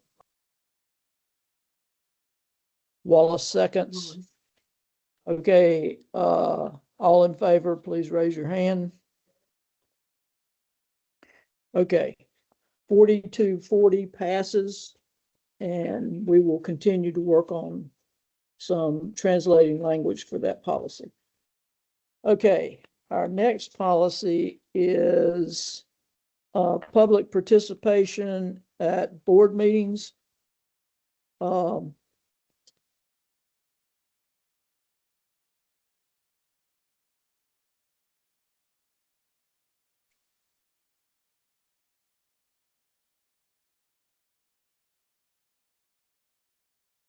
this is the interpreter. Sandy's voice just went out. So Madam And- Vice Chair, would you like for me to go ahead and mention what this policy is about while we're waiting for Sandy to get back on? Okay, great. Okay, she's- so yes, board, Mickey said yes, she's on mute. okay, great. Sandy, if you can hear us, you're on, you might be muted. So board, again, this policy, bottom line is you do not have to legally have public comment. Can you hear? But if you cannot, if you would like to have, You can hold the meeting for just a minute. We can take these policies and I'll get me a plug. My computer died. Oh, okay. Well, I've got you on speaker if you want to just do that. Sorry. you want to, Okay. My computer Yeah, died, folks. All of a sudden I have a black screen. We're at 2310, public participation in board meetings. Does anybody have any questions about that? This is our second reading. and Sandy, this is Chris. I just want to remind the board that whether or not you have public comment is up to you. But if you want to have public comment and allow your folks to have their 3 minutes at board meetings, I suggest the board go ahead and pass this policy on second reading because it limits their comments so that they're not talking about personnel complaints or student matters to the entire board because that would be inappropriate.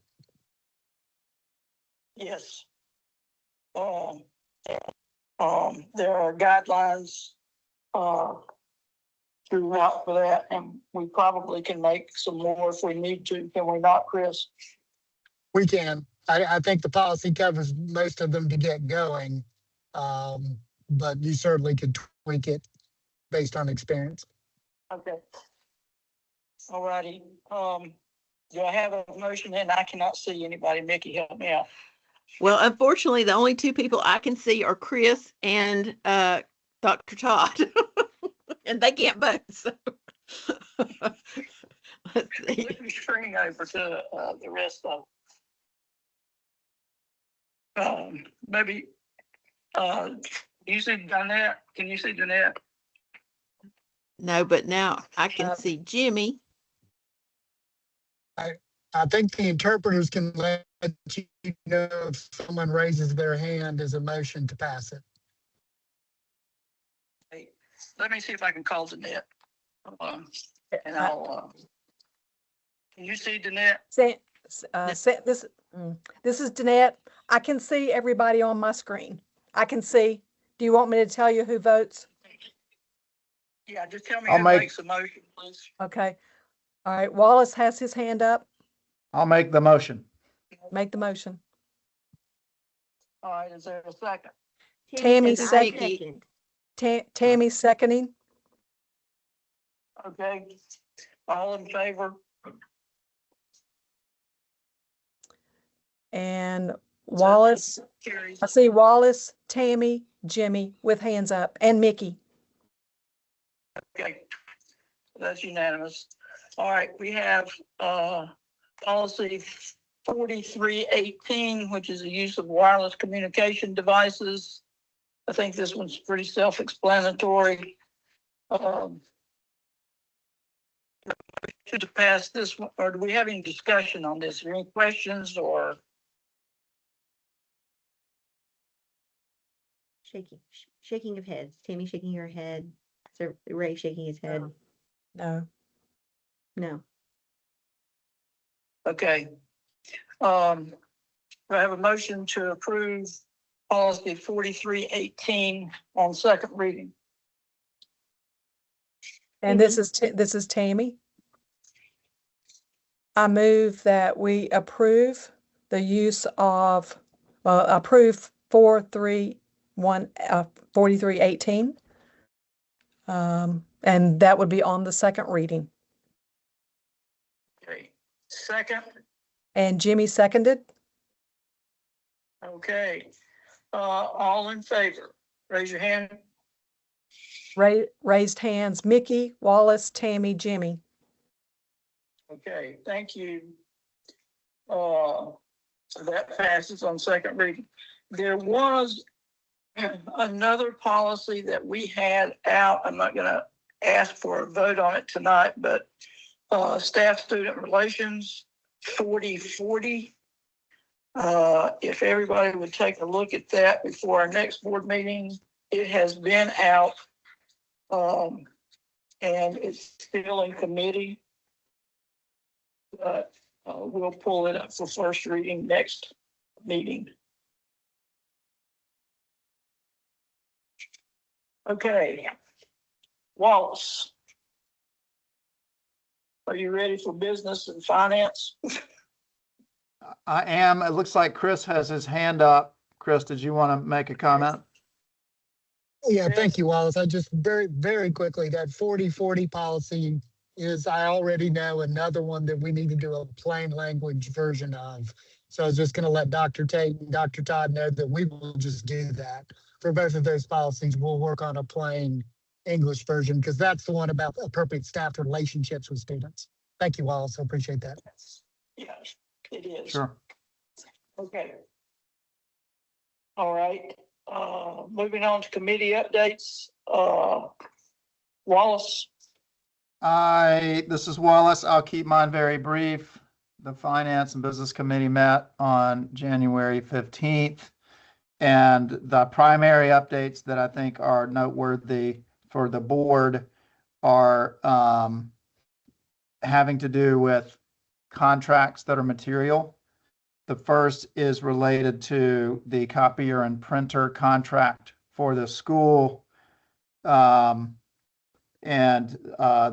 committee, under its delegated authority, did approve a 3-year contract with Sharp for a total cost of $135,669 over the 3-year contract.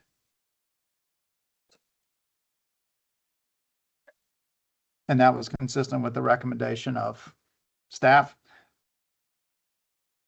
And then the other material contract that we didn't get resolution on, but I think it's noteworthy, is that for our resource officer, we're still relying on a combination of Morganton Police Department and temporary services. We would like to try to enter into a contract with Broughton, but that's still something that's being worked on. I understand there's a new CEO at Broughton who came to our Christmas tea and hopefully making inroads there. Chris and Dr. Todd, I don't know if there's any update on that one. This is Dr. Todd. There isn't nothing additionally, but just also remember that with the budget, Broughton has similar hiring criteria, strict hiring situation, same as we do. So they're not able to hire positions like that either.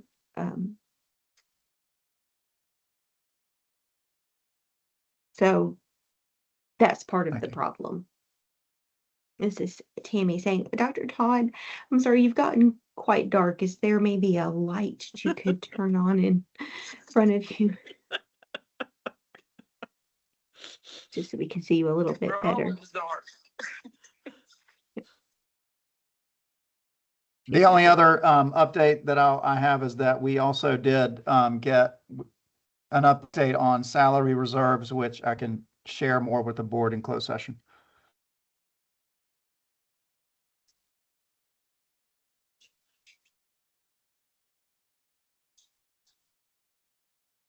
That's all I have.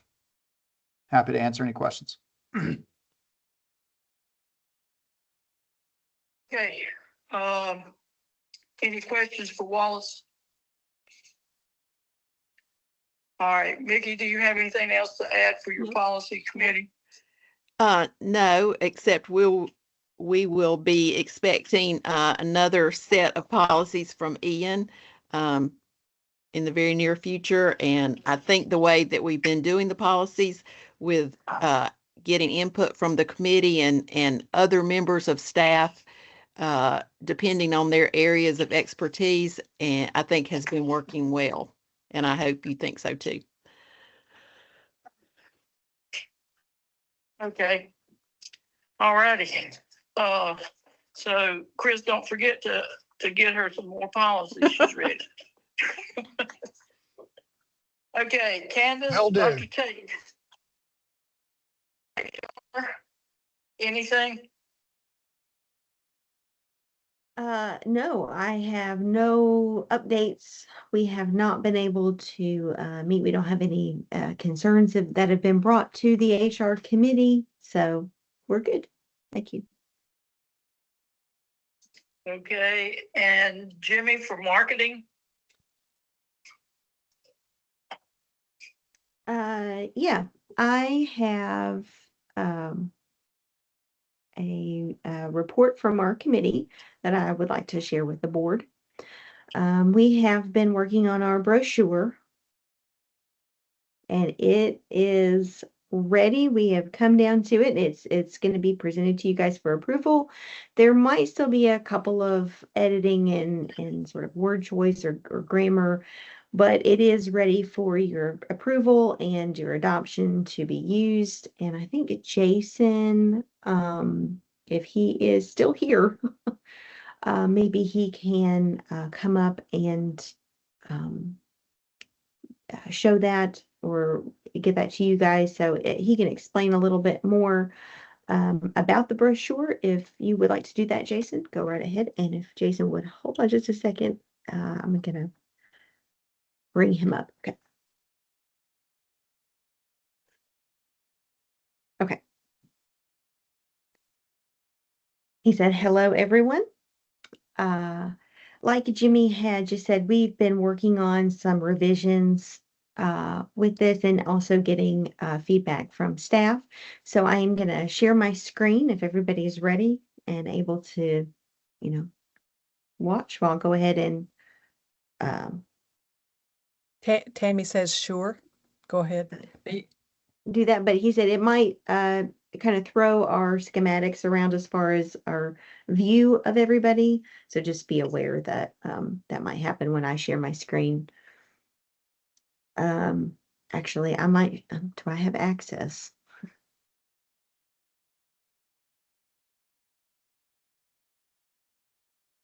Okay, here we go.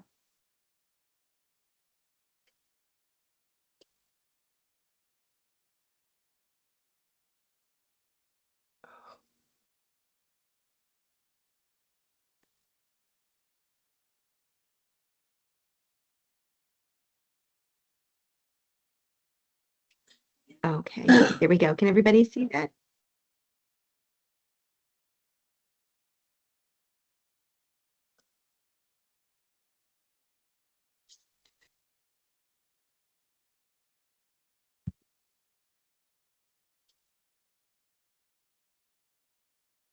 And just making sure everybody can see that. It's able to see.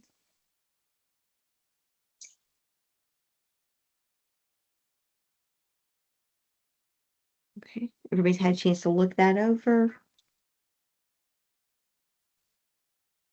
Of course, it will be, it's sort of in a vertical setting right now. It's of course going to be in like a trifold because it is a brochure.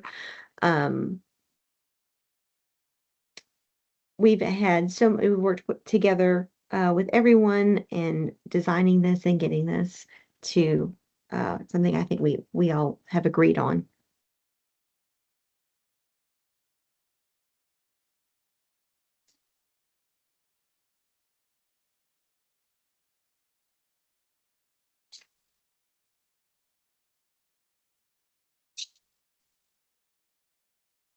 Okay, and then I can't see what's going on, so,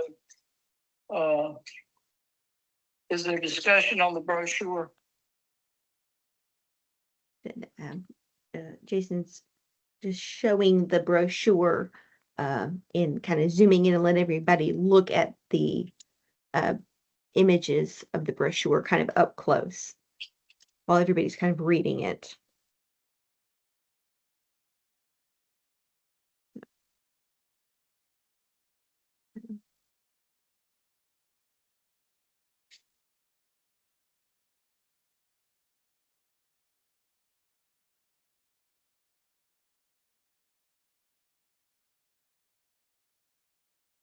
Okay, Tammy's saying this is very nice. This looks really nice. And Ray has his hand up. Yep, he said, I do have a question. I'm wondering if all the And- students that are pictured, and- if their parents and gave Tammy- permission for Tammy's that. also So- talking at the same time. Tammy's talking at the same time. So saying, Jason, can you move?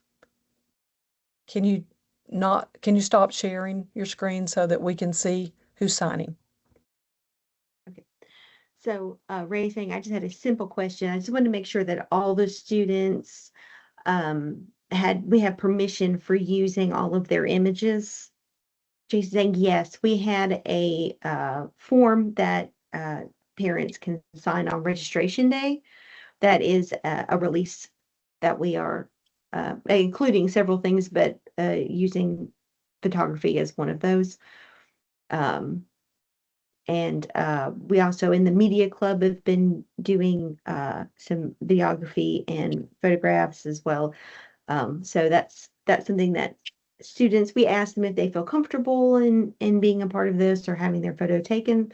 So even though we have the release, we do also ask the students as well. And Ray saying, thank you, that's great. Jay says, sure, yeah, great question.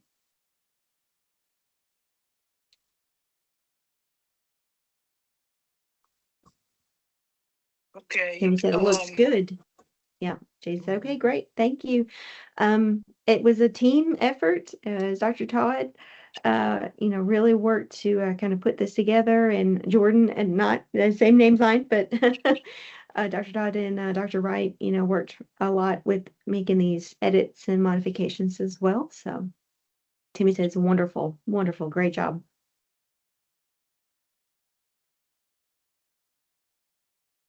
Very good.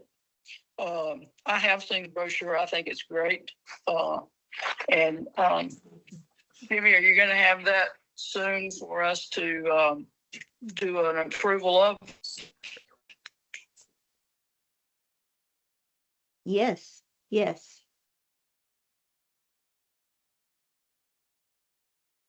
Okay, great. Any other questions or comments for the marketing committee? This is Jimmy. Okay. Okay. I also just wanted to make sure that it was clear that the brochure is kind of in its final draft now, so it is awaiting board approval. Again, there is maybe just some minor grammatical, edits that we'll do in a final proofread, but the content of the brochure is ready to go, and we're ready to start using that. We'd like to start using that in a couple of weeks at a seminar that we're going to be doing. So we want to really start promoting the school. So if the board could kind of go ahead and vote on this. And then for the website, we're still working on that. That does need a little bit more work to get that ready to go. But for the brochure, we have that ready, and we'll just keep throwing ideas together for the website as far as like the videos and the students and stuff. So that's still kind of in its beginning stages. We've got a good start on it, but it still has some work to do. This is Tammy. can we just go ahead then and approve the brochure tonight? Can we do that now? Yes, if that's coming out of marketing and they're ready for board approval, we can approve it tonight.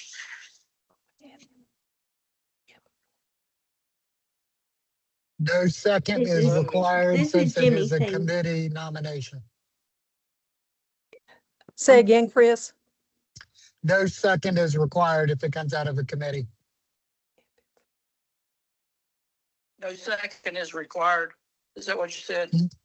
Correct. You can just go ahead and vote if everybody's okay voting. Okay. All right, all in favor of adopting the brochure for distribution to represent our school?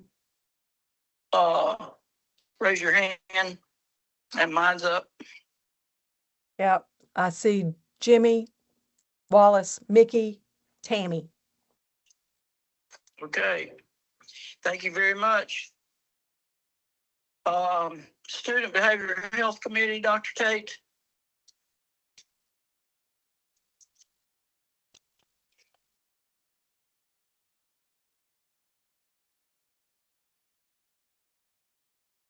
And Jimmy said thank you to Jason. Jason said, I'll go off camera now.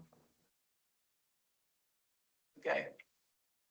Wallace says thank you. Ray, thank you.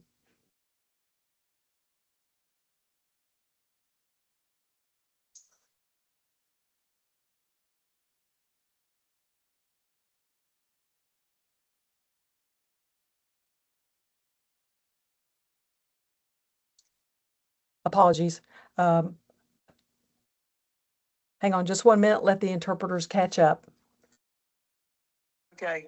Okay. All right. So this is the interpreter asking Dr. Tate, can you start again? Okay.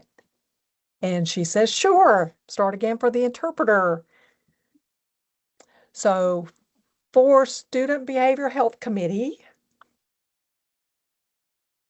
I've already had the recommendation, the request for that addendum, and put that in plain language, plain English.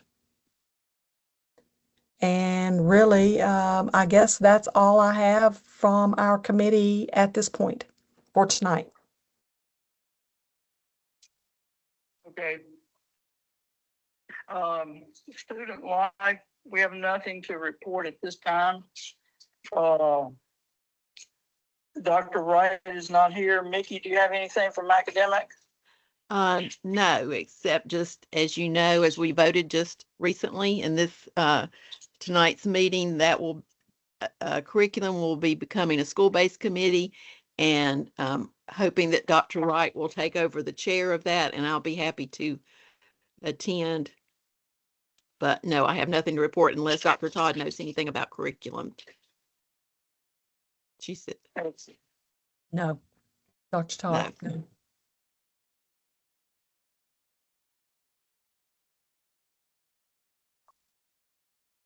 okay. All right, outreach, we don't have anybody from that. That ends our open session for this evening. Does anybody have anything that they want to bring up before we go to closed session? Tammy's shaking her head no. Okay. Could Wallace I says get a no. motion? Could I get a motion for us to, I appreciate everybody that joined us tonight. And if I could get a motion to go to closed session. This is Wallace. As So stated moved. in the agenda. Yes, So- as stated in so the moved. agenda. Thank you. All right, do I have a second for closed session? Jimmy seconds. Okay. All right, at this time, we will go into closed session. And Tammy seconded as well. And Wallace had his hand up, maybe voting. Okay. All right. Tammy's got her hand up. Are we voting? If we're voting, I got my hand up too. Okay, We're we're voting. voting for closed Oh, we're session. voting. Mickey's got her hand up. Tammy, Jimmy, Oh, Lord, this is what. Okay. Mickey, if you'll let me know when everybody's gone, but the board and Kristen can stay. Okay, I might need help because I can't see everybody. All But right, guys, hang on. I just wanted to, before I send everybody away, Sandy, are you rejoining the meeting regular? Or are you gonna stay like you are? I have to stay like I am. I can't get my laptop to come back on. Okay. So I'm gonna have to stay where I am right now. Okay. You might also be able to click the link on your phone to join from your phone if you wanted. But either way, everybody, when I click the button to send you to closed, you don't need to click anything. It will automatically pull you 10 seconds after I hit the button. And it should give you the option to return, or Kristen can text me when closed is finished and I can click the button and it will pull you back over, all without you having to click anything. All right, I'm going to hit it. and Dr. Todd says, thank you, Aaron.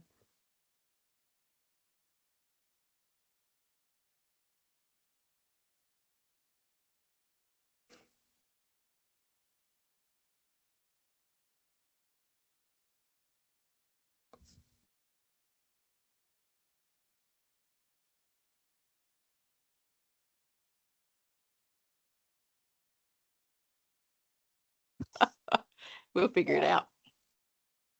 Okay. Uh, We're back uh, to Sa- open session. Sa- Almost. Hold on. Let's see. Sandy, this is Danette.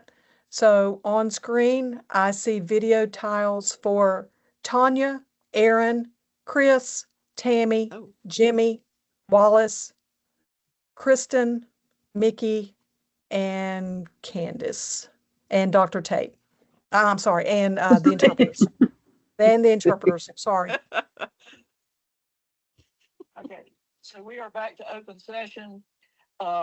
We need a motion to approve the hire of the maintenance construction tech 3. I have a Dr. Todd motion? says it's Tech 2. Tech 2, Dr. Todd says. Supervisor too. Tech 2, okay. Did I get a motion? This is Jimmy. You see, Mickey? I move Wait, we that got one. we accept the hire of All right. this Hold on. person promoting their job and their job. Okay. Okay, do we have a second? This is Mickey. I second. All right, all in favor, raise your hand. I see hands from Tammy, Jimmy, Wallace, Mickey. Okay, the promotion for Brian Powell, Banks Construction Super 2 has been approved.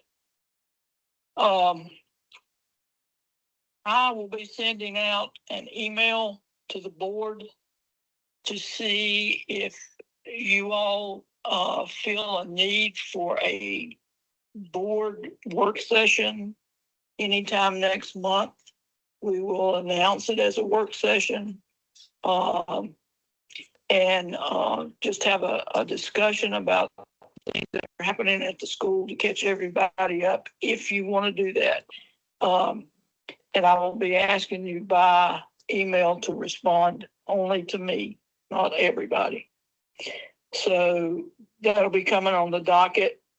One other thing that needs to be placed on our board committee is the evaluations that we were going to do for our superintendent and the board of trustees. So be thinking about that. And I'll be asking some people to get that questionnaire together so that we can get that out to our staff. Does anybody have anything else to say before we leave? take that as a no. Oh, Lord. No, I apologize, everybody, for my computer dying. This is a rather embarrassing situation, but thank you very much, Mickey, for sharing your phone. No problem. Do I have a motion to adjourn? Thank you very much for everything you do. So move. This is Mickey. I have a second. This is Tammy, second. All in favor? Tammy's Raise your voting. hand. Tammy said, all in favor, raise your hand. I see hands. Wallace, Mickey, Jimmy, Jimmy Tammy. did have his hand up as well. Thank you all for your patience. Sorry this meeting ran so long. And everybody be safe, careful out there. Good night. Thank you, interpreters. You're welcome. Good night. God bless Dr. you. Dr. Tate saying, stay warm, everybody. Bye. Thank you. No problem. All right. Bye. Okay.